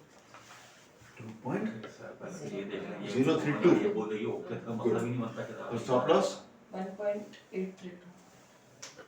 दोनों ऐड कर दिया आपने, दोनों ऐड कर दिया आपने। एक माइनस करना पड़ता है ना, तो अगर गेस्ट हाउस में अगर ठीक रहेगा सर वहाँ स्टॉप बैठो। लॉस माइनस करना पड़ता माइनस है। करायचं आहे ना स्टॉप लॉस। 20 वजा करा शेवटच्या संख्येतून, एकच दशक। आपने दोनों ऐड कर दिया, टीपी भी ऐड कर दिया, स्टॉप लॉस भी ऐड कर दिया। तुम्ही काय करताय हे बघ, अरे मैंने हे माइनस करायचं आहे ना स्टॉप लॉस और 20 माइनस। मैंने ना वो जो आंसर था ना मेरा 2.0 मैंने उसके ऊपर गड़बड़ हो गई। मार्केट एग्जीक्यूशन से माइनस करना है, ठीक है, नॉट टीपी से। आइए इसलिए आप कर देखते हैं। कितना आएगा स्टॉप लॉस? 1.4 ठीक ठीक है, ठीक ठीक ठीक। भाई हो जाएंगे ना। क्लियर? अब तो कंफ्यूजन नहीं होगा। नहीं। अब होमवर्क ये है कि ऐसा टीपी और स्टॉप लॉस आप अपना बना लो, लिख लो। चाहे अभी मैं बोलता हूँ, कंफर्म करता हूँ, आपको बात करते हैं। 4 सवाल लिखते हैं फिर से, जेपीवाई का ना देखते हैं तो सबको बताता हूँ, लिख लो। टीपी टीपी पहला 70, 70 स्टॉप लॉस 35 ठीक है ठीक है 35। लिखो। स्टॉप लॉस लिखो, 35 के सामने स्टॉप लॉस लिखो, ऐसे लिखो, 12:30 तक रहेगा। ठीक है। नेक्स्ट एक और दूसरा सवाल, टीपी 40 टीपी 40। अच्छा 1 बजे का होगा फिर वो। और 12:30 stop loss तक 15। close हो जाता है 12:30। ठीक है ठीक है तीसरा लिखो, ओके टीपी 50, स्टॉप लॉस 25, ठीक है। अब यूरो यूएसडी का एक मार्केट एग्जीक्यूशन फिगर लिखो, ये ऊपर वाला JPY का था क्या? मार्केट एग्जीक्यूशन वर्ड लिखो, मार्केट एग्जीक्यूशन यूरो यूएसडी का 1.75421 1.75421 75421 1 ठीक है, एक यूएसडी जेपीवाई का भी मार्केट एग्जीक्यूशन लिखो 1.7 7521 754 और यूएसडी जेपीवाई के लिखो हाँ USD GPY 1.372 1.372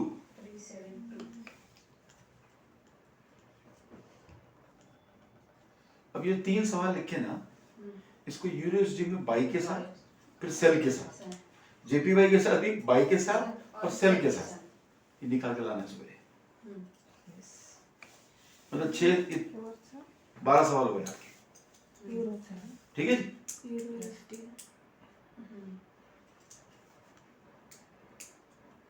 ये आपका होमवर्क, ठीक, तो टाइम पास हो जाएगा शाम को आपको। चलिए नेक्स्ट चले, आगे बढ़े। क्या पेप के बारे में कुछ करना है? समझ में आया? हाँ। अब तो गलती नहीं करेंगे, नहीं टीपी में से माइनस करना है, टीपी में से नहीं करना है, मार्केट एग्जीक्यूशन में से माइनस करना है, ठीक है। चलिए अब नेक्स्ट वर्ड है लेवरेज। ये लेवरेज जो है बहुत जबरदस्त है, ध्यान से आपको समझना पड़ेगा।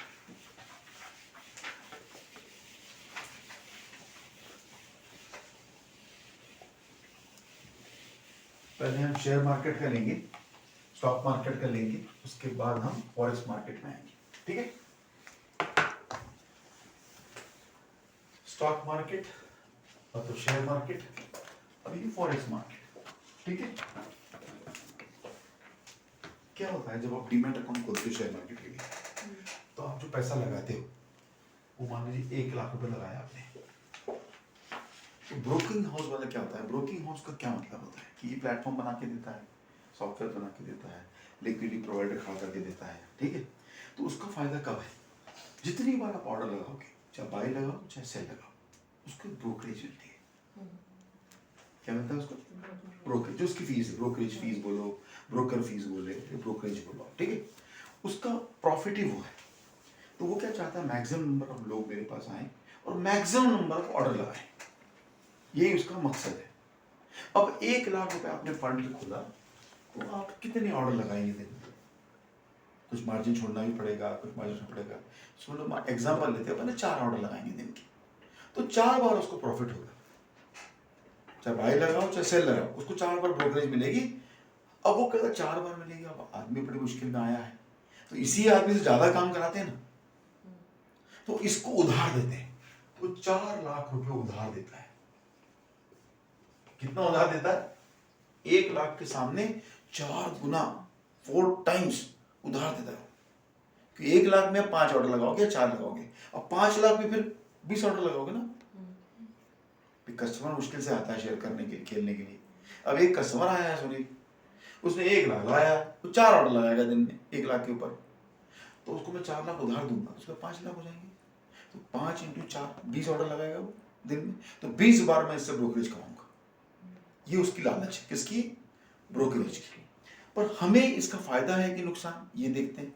हम क्यों ले उधार? हम नहीं लेते भाई, हम 4 ही बार लगाएंगे, ऐसा बोल सकते हैं ना, मैं अपने पैसे से खेलूंगा, उधार नहीं लूंगा भाई। पर हमको इसका फायदा है क्या? अब आपके पास 5 लाख हो गए खेलने के लिए। क्या हो गए? 5 लाख रुपए हो गया खेलने के लिए, ओके।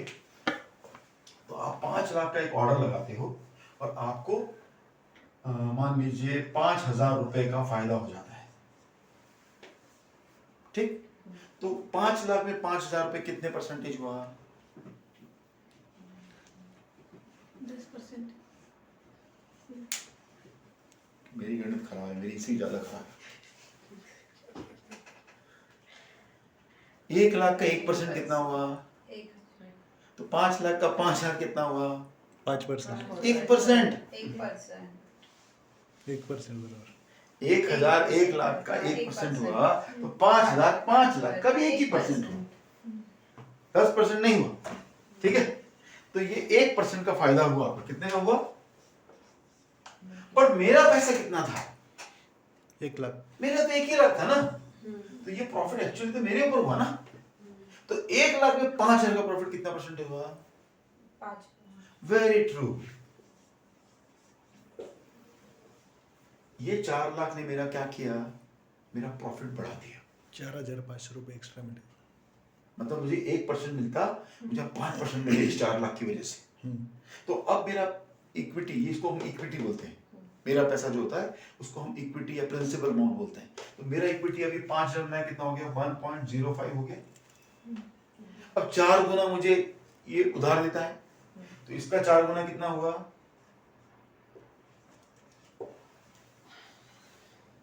ये बढ़ गया ना ये पैसा भी, 5 ये 5,000 बढ़ गया, इसका 4 गुना 20,000 यहाँ बढ़ गया।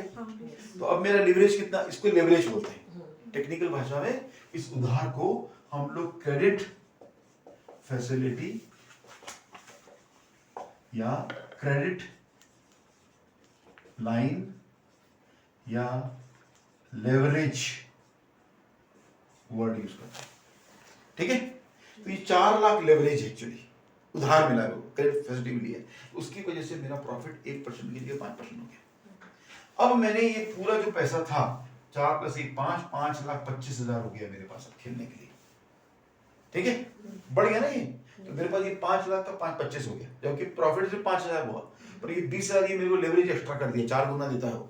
तो फॉर्मूला सेट है सॉफ्टवेयर में, तो जैसे ही आपका इक्विटी बढ़ता है वो पैसा आपको और दे देता है खेलने के लिए। 5,25,000 हो गया। अब मेरा नुकसान हो गया 25,000 रुपया।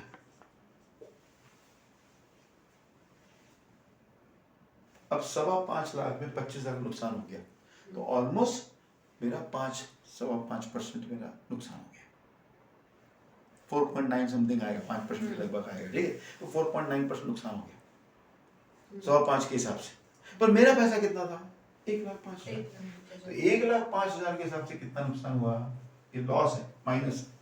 तो अब कितना लॉस हुआ, 25% लॉस हो गया। तो मैंने क्या सीखा इससे, कि ये फायदा भी करता है पर ये कभी कभी प्रॉब्लम भी करता है। 5 गुना प्रॉफिट बढ़ा भी देता है, कभी कभी नुकसान भी 5 गुना बढ़ा देता है। अब क्या होगा, ये 25,000 आने से मेरा इक्विटी कितना हो जाएगा, 1,05,000 था ना, 25,000 नुकसान में कितना बचा मेरे पास, 175 1,05,000 में 25,000 80,000 पक्का। तो 0.80 बचा, तो मेरा लिवरेज कितना हो गया,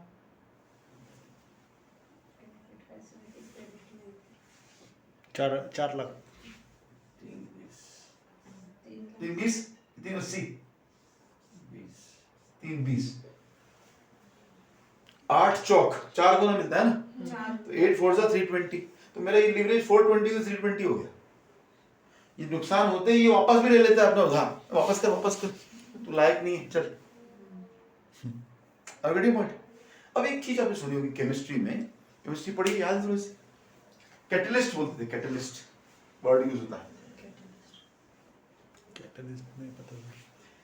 केमिस्ट्री के अंदर ऐसे 2 रिएक्शन होते हैं, जैसे कि अपना हाइड्रोजन प्लस ऑक्सीजन मिलता है तो वो वाटर बना देता है, H2 + O2 = H2O, ठीक है।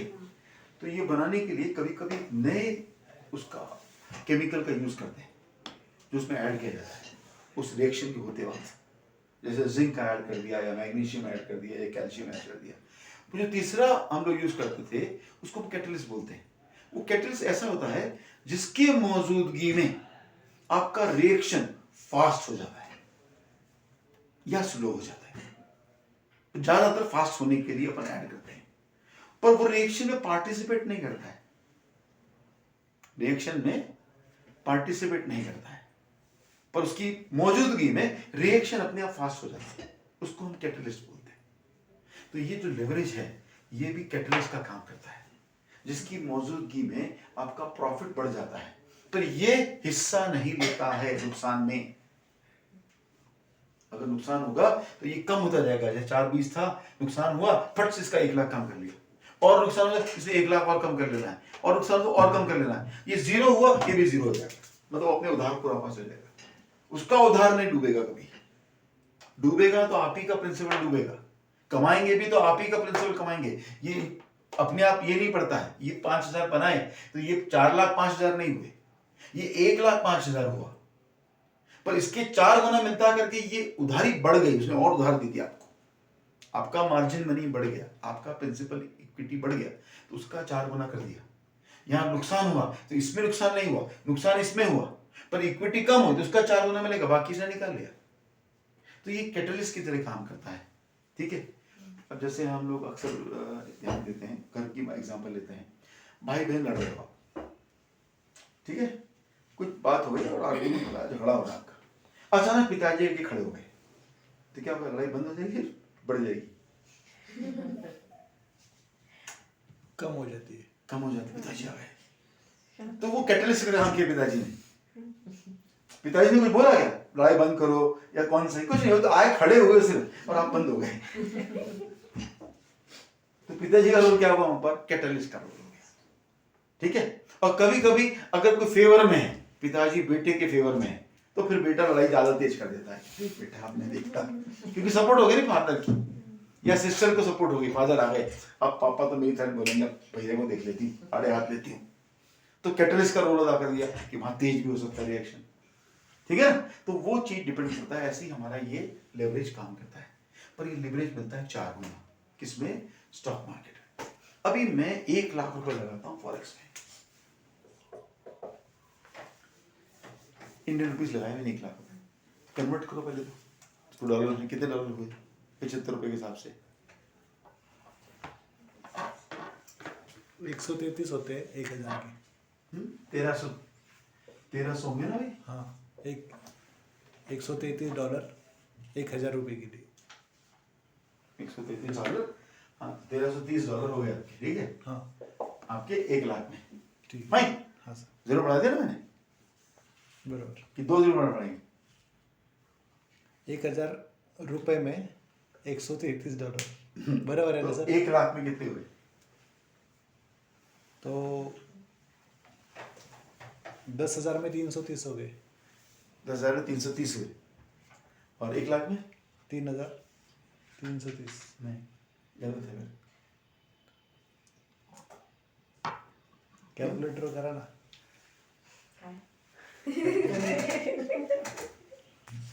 मैं करता हूँ सर।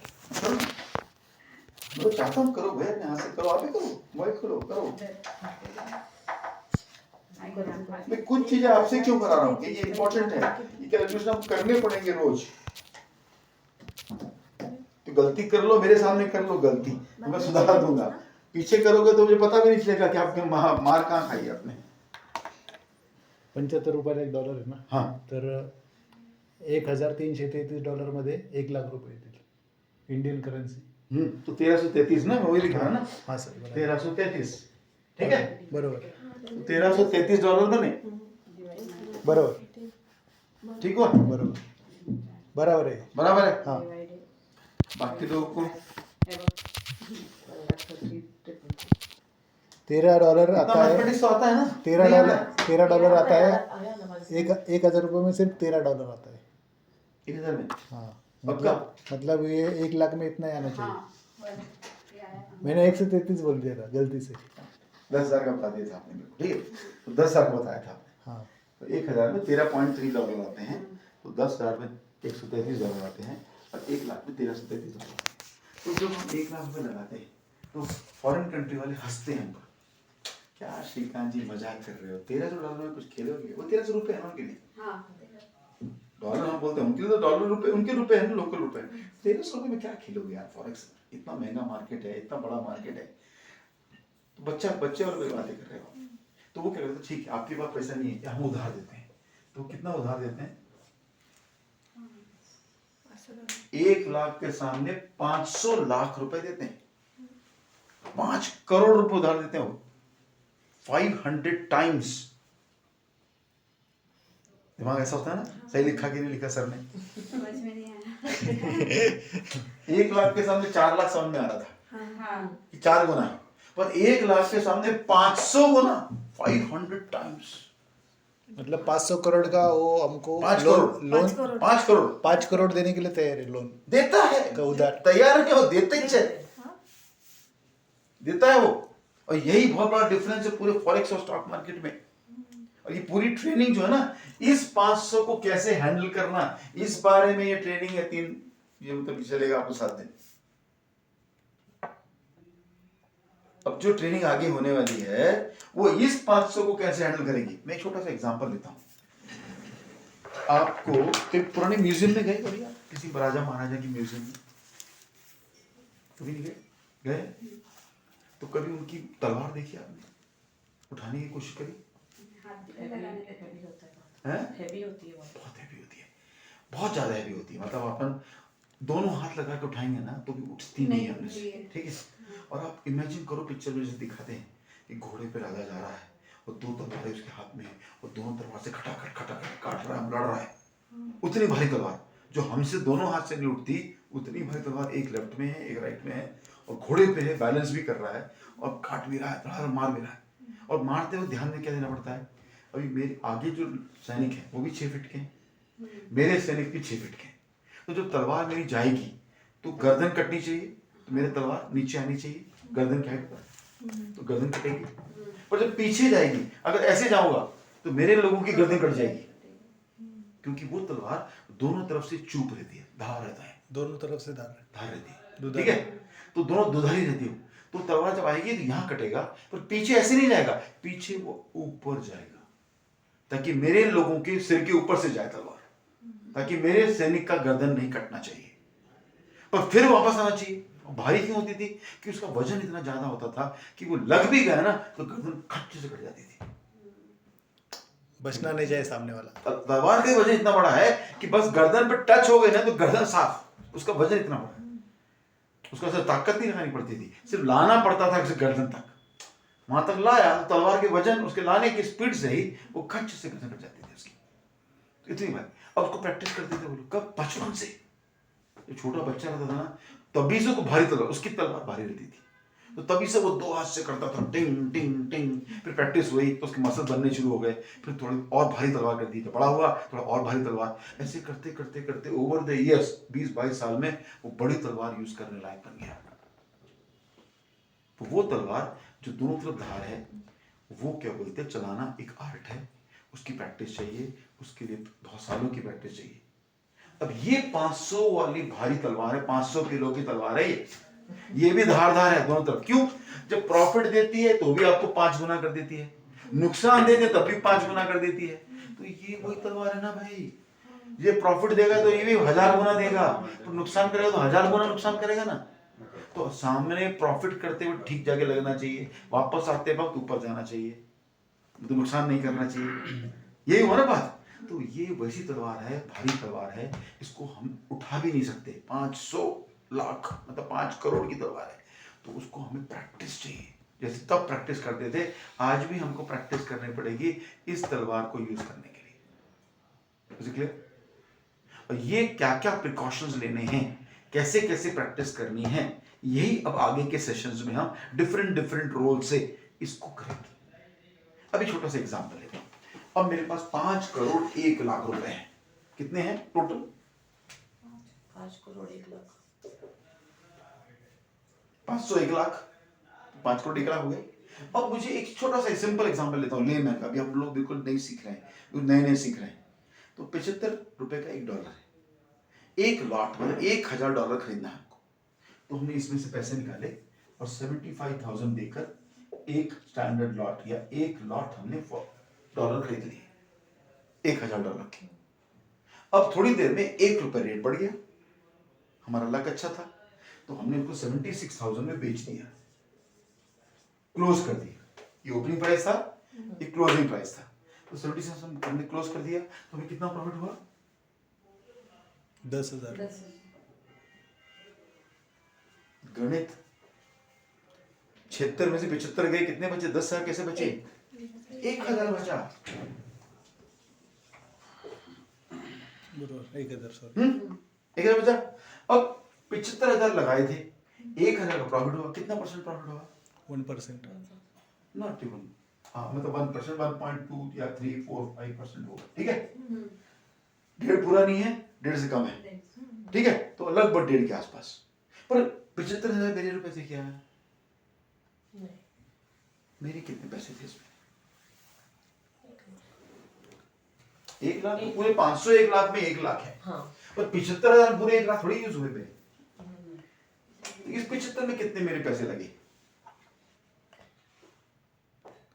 वैसे तो जीरो ही लगे, जीरो लगे? क्योंकि वापस आपने बेच दिया ना 76 को, पता नहीं, जब लगाए थे तो लगे थे ना, यूज तो हुए थे।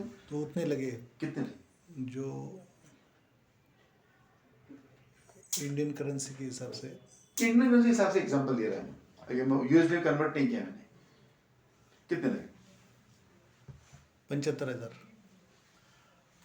ध्यान से सोचो दादा, ध्यान से सोचो। इतना सिंपल आंसर होता तो मैं आपसे पूछता क्यों? कैलकुलेट करता हूँ। करो।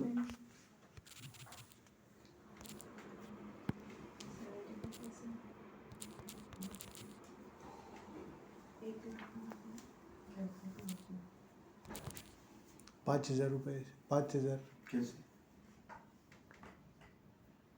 नहीं सॉरी,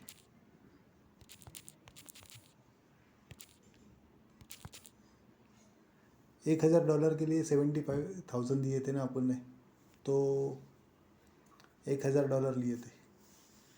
तो खरीद नहीं खरीदा। हाँ, तो अभी इस 75,000 मेरे इस 1 लाख में से कितने पैसे यूज हुए? क्वेश्चन सवाल ये है। यूज़ तो 75,000 हुए थे, 25,000 बचे थे। अरे नहीं यार, ये भी तो है ना मेरे पास, ये मिला के मेरा इतना हो गया ना। 75,000 को डिवाइड बाय 501 करो। आज करोड़ ही थे।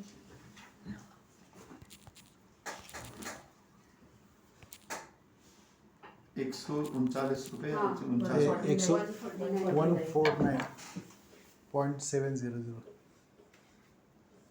इतने पैसे लगे सिर्फ, और कमाया कितना मैंने?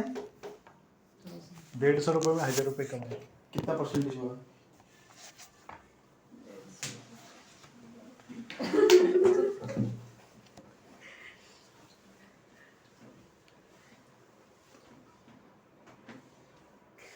करो, डिवाइड करो। 15% हुआ। 15% हुआ कि 800% हुआ? एक मिनट। 1,000 डिवाइड बाई 150 करो ना।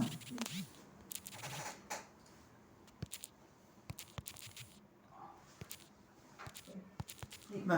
6.60। नहीं, 150 डिवाइड बाई 1,000 परसेंटेज। 150 डिवाइड होता है 1,000 परसेंटेज। परसेंट 15%, 15 हुआ। 150 divided by 1,000 divide by 150 percentage बनाओ। 1,000 डिवाइड बाई 150 और परसेंटेज वाला नंबर हुआ ना?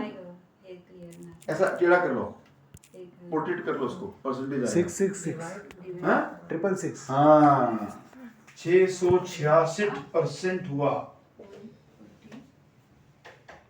666% प्रॉफिट निकला आपका। बराबर। बट 150 रुपए लगाए और 1,000 कमाए, तो 666% प्रॉफिट हुआ मेरा एक सिंगल ऑर्डर में। जबकि कितना बड़ा था? मात्र ₹1 बड़ा था। अब ये क्यों हुआ? क्योंकि इसमें 75,000 में 500 पोर्शन, ये 501 डिवाइड क्यों किया? इसके 501 हिस्से करो, एक हिस्सा मेरा है, बाकी 500 हिस्से तो इसमें से लिए मैंने, मेरा पैसा लगा ही नहीं। मेरा सिर्फ एक हिस्सा मेरा था, इसके 501 हिस्से करे, एक हिस्सा मेरा, बाकी 500 हिस्सा इसमें से नहीं, जो उधार दिया था। तो मेरी लागत लगी सिर्फ 149.70 और प्रॉफिट बना 1,000। तो परसेंटेज अगर देखूंगा तो 666%। अब किसी को बताऊंगा कि फॉरेक्स में 666% निकला, तो वो ऐसा हो जाएगा, क्या कर रहे हो यार? पर उसका जादू कहाँ है? जादू यहाँ है। ठीक है, अब यही चीज ₹1 कम हो जाता और 1,000 नुकसान होता, तो नुकसान भी 6,666% होता। Are you getting point? मतलब उसका रेट अगर कम 74 हो जाता है। 74, तो अपने को 1,000 का नुकसान होता 1,000 ही नुकसान होता। और वो 1,000 परसेंटेज का निकालते तो नुकसान कितने परसेंट का होता? 66% 666% का नुकसान होता। तो ये वो तलवार बड़ी खतरनाक तलवार है।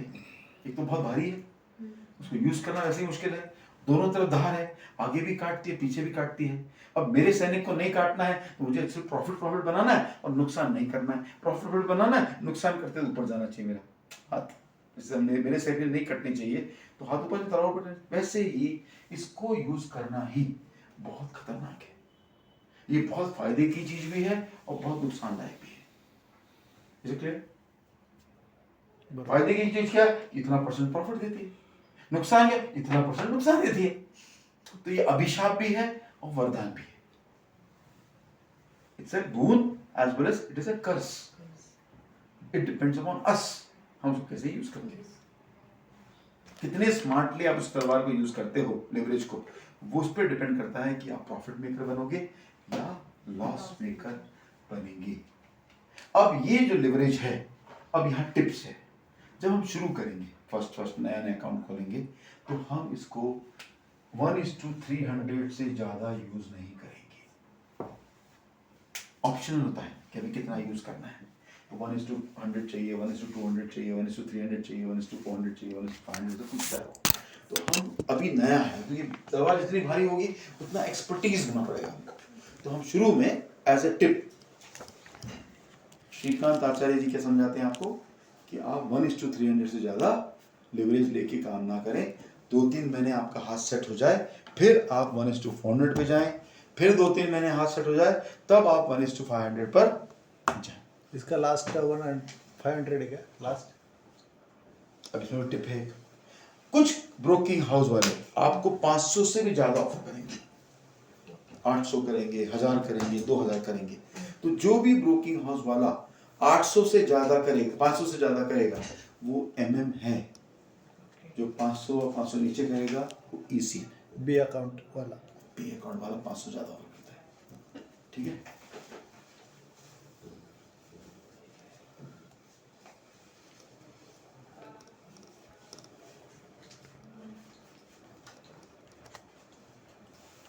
एक छोटी सी चीज क्यों लेवरेज के ऊपर ही खत्म कर रहा है, तो लेवरेज को अपन पूरा समझते हैं। मैं एक एग्जांपल देता हूँ।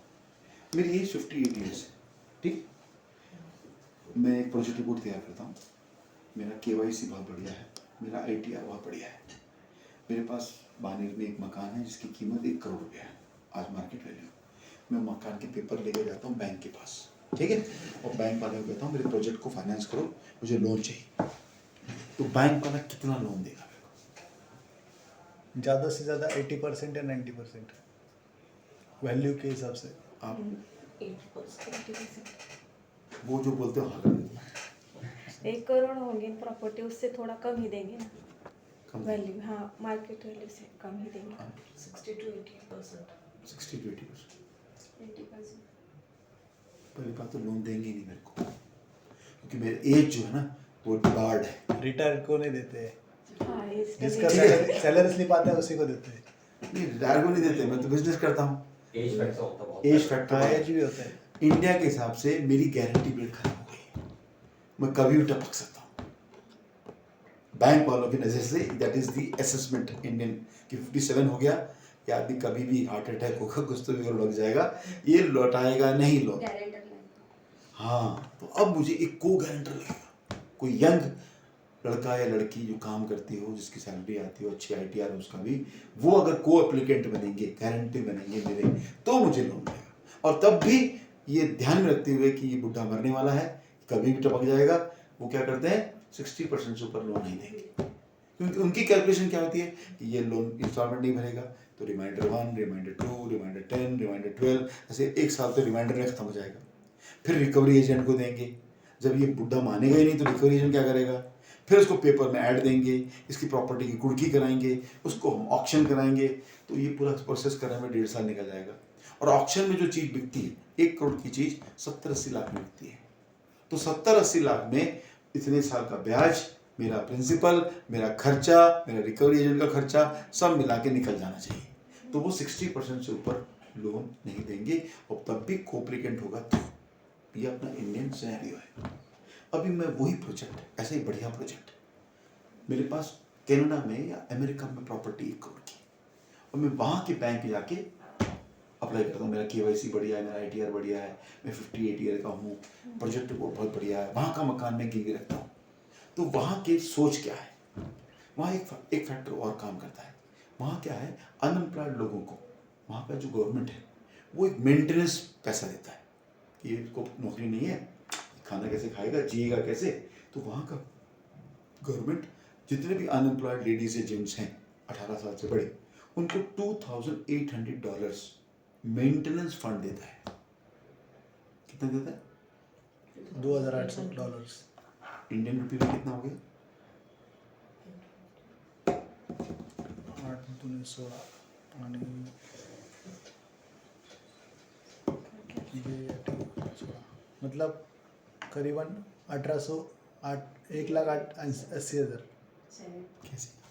1,00,000 में 13 से $33 निकाल लिया आपने, 2,800 बोला, 2 लाख से ऊपर हो गया ना। नहीं 18,000 शायद 18,000 2 लाख से ऊपर हो गया भाई। $2,800 $2,800 का हाँ इंटू 75 करो ना, 2,800 इंटू 75, 2,10,000 2,10,000 इंडियन अनएम्प्लॉयड लोगों को मिले तो नौकरी करेंगे? नहीं नहीं क्योंकि बने अच्छे, घर में बैठ के अच्छे, हमको 2,10,000 मिलते हैं, नौकरी करें तो 15,000 की नौकरी मिलती है। यहाँ तो पे ये एक फैक्टर वहां पर है, अमेरिका, कनाडा, सब जगह पे नॉन फार्म पेरोल्स बोलते हैं इसको। क्या बोलते हैं? Non farm payrolls. तो इसको अनएम्प्लॉयड लोगों को, क्योंकि ये वर्जन नहीं होना चाहिए, बोझ नहीं होना चाहिए, उनको हम नौकरी नहीं दे पा रहे, गवर्नमेंट रिस्पॉन्सिबिलिटी लेती है, इसको हम जॉब नहीं दे पा रहे हैं, इसको नौकरी नहीं दे पा रहे हैं, तो गवर्नमेंट उसको इतना पैसा हर महीने देती है, उसका अकाउंट भेजती है कि वो ठीक ठाक सा खा पी कर रह सके। क्योंकि वहाँ 2,800 रुपये है, अपन उसको डॉलर्स में काउंट करते हैं, कन्वर्ट करते हैं, और वहाँ के हिसाब से 2,800 रुपये। और वहाँ के अगर ये नॉन पेरोल्स होता है तो वो लोग इंडिया में टूरिस्ट की तरह घूमते हैं, 5 स्टार में रहते हैं, पैलेस ऑन व्हील्स में घूमते हैं, क्योंकि वो 2,10,000 हो गए ना इंडिया में, तो बहुत ऐसा हो गया, तो ये टूरिस्ट बन के घूमते हैं। और वो वहाँ जाते हैं तो वहाँ पे वो बेसिक खाना खाने के लिए काफ़ी है। अब मैं गया प्रोजेक्ट रिपोर्ट लेके बैंक के पास, कनाडा में या अमेरिका में, मुझे तो वो क्या सोचते हैं, वहाँ का सोचने का तरीका क्या है, एटीट्यूड क्या है। अच्छा 58 ईयर्स है, इस तरह चाहिए, ओके 35-40 साल का एक्सपीरियंस है, जितनी गलती करनी थी सारी गलती कर चुका है बुढ़ा, अब गलती करने का कोई भी चांस नहीं है। और इतना कॉन्फिडेंट है इस उम्र में, अपने प्रोजेक्ट पे इतना कॉन्फिडेंट है कि एकमात्र घर दांव पे लगा रहा है, तो डैम श्योर, मतलब इससे तो बड़ा कॉन्फिडेंस होगा नहीं। अच्छा जब ये प्रोजेक्ट करेगा तो 20-25 लोगों को नौकरी पर रखेगा, तो 25 लोगों को जो गवर्नमेंट देती है $2,0800 वो देने नहीं पड़ेंगे, तो गवर्नमेंट का इकोनॉमिक बजट कम हो गया, उतने बचे खजाने में पैसे बच गए ना, प्लस 25 लोगों को नौकरी देगा, उनकी परचेस कैपेसिटी बढ़ेगी, उनका शॉपिंग होगा, उनकी रिक्वायरमेंट खरीदेंगे, तो इकोनॉमिक में प्लस होगा, प्लस ये प्रोडक्शन करेगा, उस प्रोडक्शन से प्रॉफिट करेगा, तो गवर्नमेंट को टैक्स भरेगा, इनकम टैक्स देगा, सेल्स टैक्स देगा, सब कुछ देगा, तो गवर्नमेंट को फिर प्लस भी करेगा। तो इस बंदे को अपन 1 करोड़ के सामने 5 करोड़ का लोन देते हैं, 1 करोड़ मार्जिन मनी मानते हैं वो लोग, और उसके सामने 5 गुना लोन देते हैं। वहां पर इंडिया में 1 करोड़ का 60% देते हैं, वो भी कोप्लिकेंट लेकर, कि बुढ़ा मर जाएगा, देने वाला नहीं, ये सोच है। और वहां पर वो उसको मार्जिन मनी मानते हैं और उसके ऊपर 5 करोड़ का लोन देते हैं। ये बहुत बड़ा डिफरेंस है अपने फॉरेन कंट्रीज में और इंडिया में, इसलिए वो हमसे 10-20 साल आगे हैं। भाई यहाँ अगर अच्छा काम करने वाला भी है तो उसको लोन नहीं मिलता, जो नीयत से काम करने वाला है, उसका रियल प्रोजेक्ट अच्छा है, बहुत अच्छा एक्सपीरियंस है, तो भी उसको 100 फाइलें, 100 पेपर, उसके बाद भी बैंक मैनेजर को टेबल के नीचे से सब ऑफर करना पड़ता है, तब जाकर उसको लोन सैंक्शन होता है। और लोन में से काफ़ी हद तक ये कमीशन ही बढ़ जाता है, तो इतना काट लेते हैं, इतना बढ़ जाता है, फिर बच्चे कुछ में उसका प्रोजेक्ट भी से काम नहीं कर पाता है, फिर कहता है जब पैसे ही बचे नहीं है तो ये खा पी लेते हैं, ऐसी तैसी करा बैंक। तो अच्छा खासा मोटिवेटेड आदमी भी नेगेटिव हो जाता है, और वहाँ पे अगर स्लाइटली नेगेटिव भी होगा, इतना लोन देते हैं कि पॉजिटिव होकर काम करता है दिल से, तो ये बहुत बड़ा डील। और वो 5 करोड़ लेकिन मैं फॉरेक्स में लगाऊं तो उसका 500 गुना लेवरेज मिलेगा मेरे को, तो मैं कितना बड़ा अकाउंट खोल सकता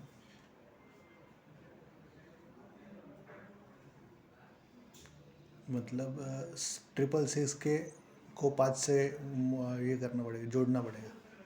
मतलब अकाउंट कितना बड़ा हो जाएगा, 1 लाख में 5 करोड़ दिया, मेरा ही पैसा 5 करोड़ है, इंटू 500 टाइम्स मेरा लेवरेज मिलेगा ना,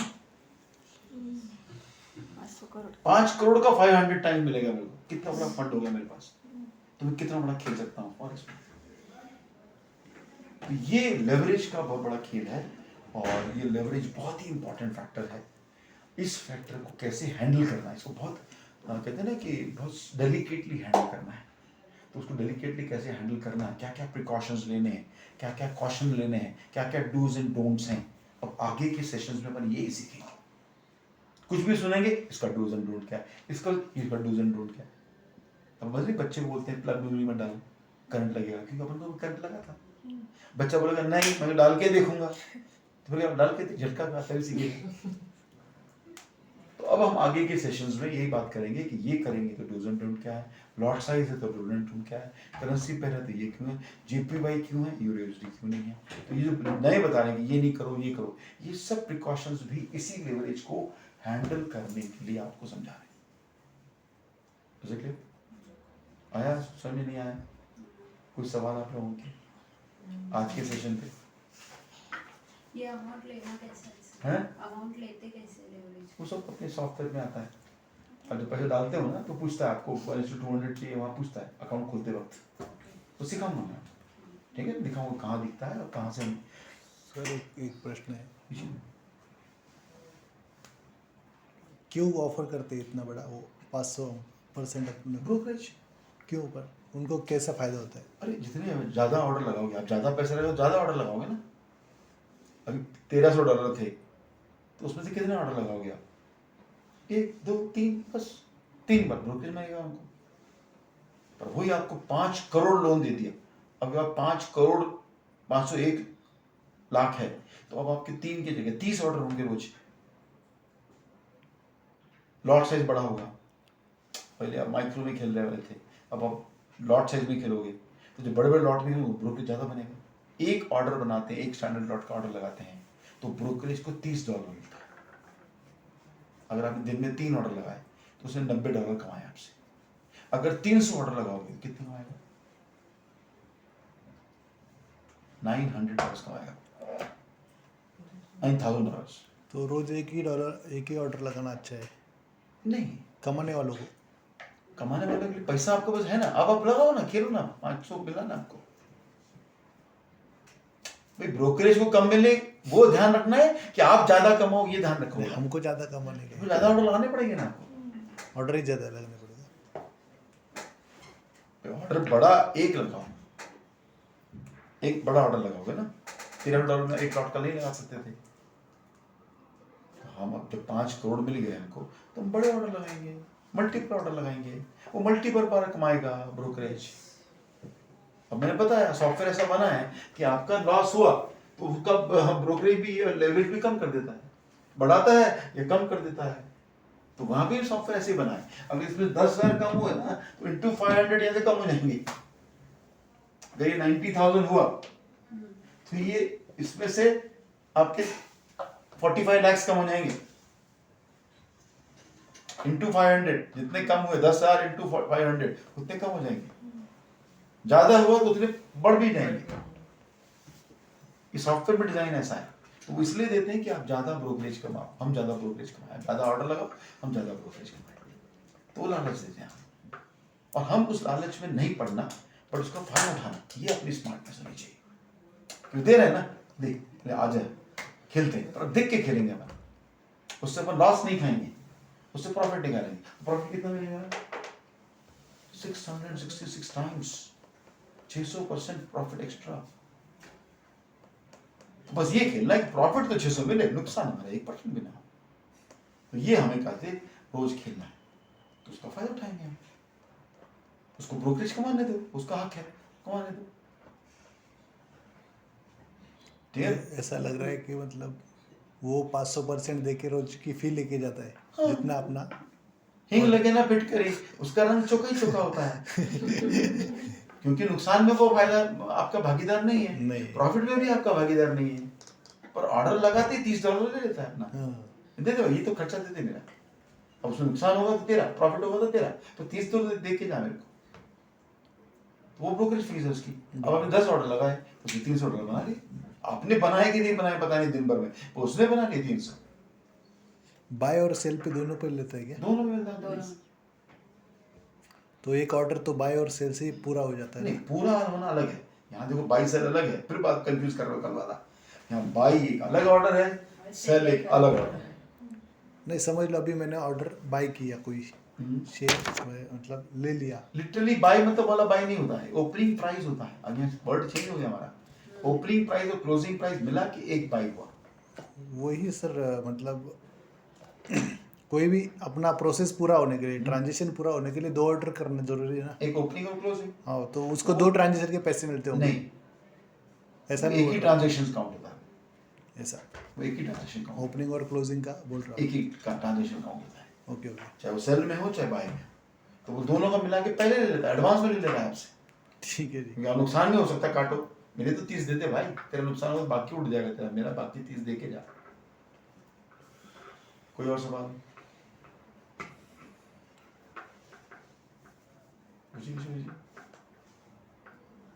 कोई सवाल बेटा? हाँ मेरा सवाल हाँ? आपने बताया, मेरा सवाल था वो मैंने पूछा ना। ओके, आपका इन्वॉल्व हो जाए थोड़ा सा, ठीक है? आपकी इन्वॉल्वमेंट थोड़ी सी कम है, ठीक है?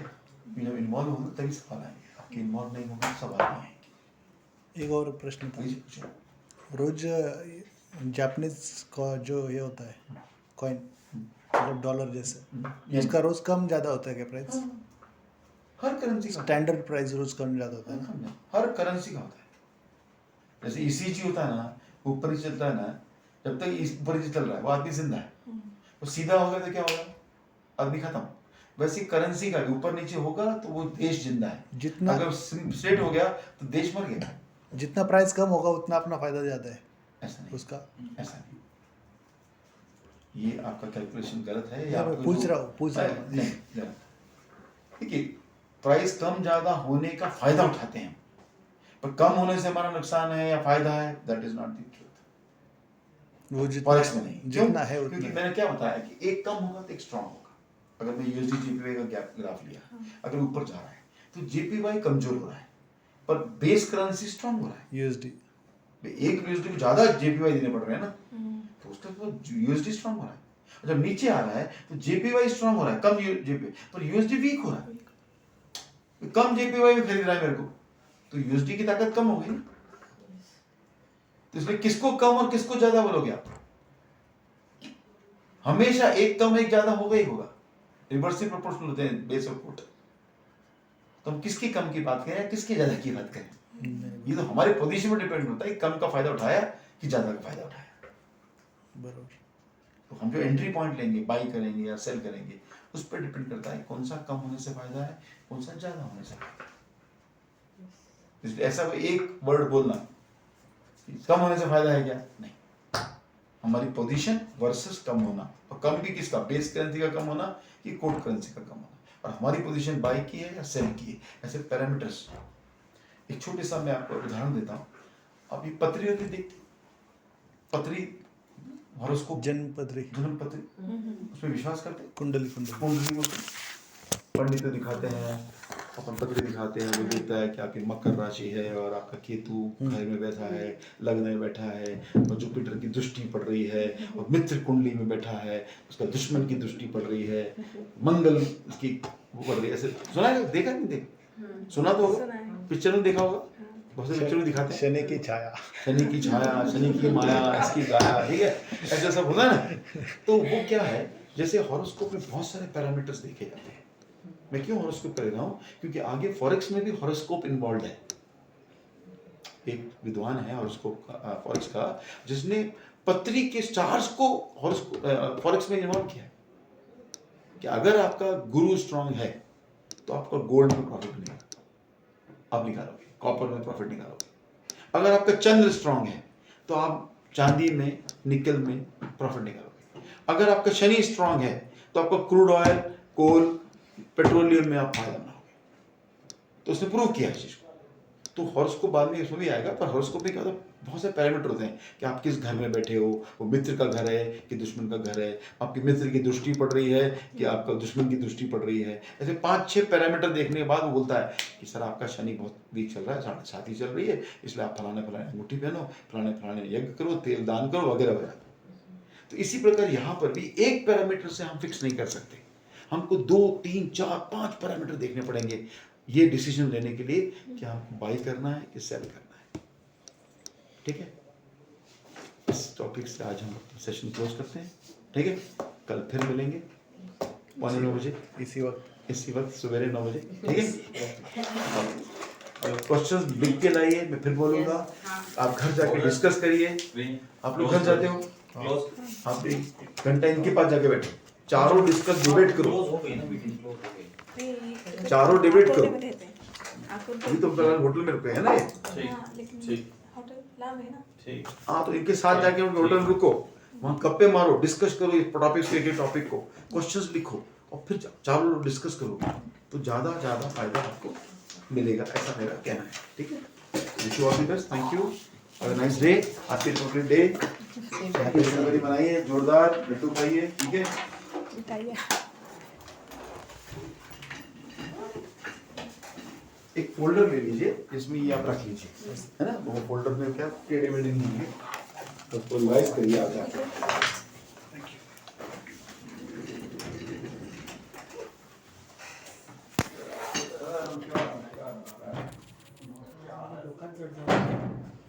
मैथ्स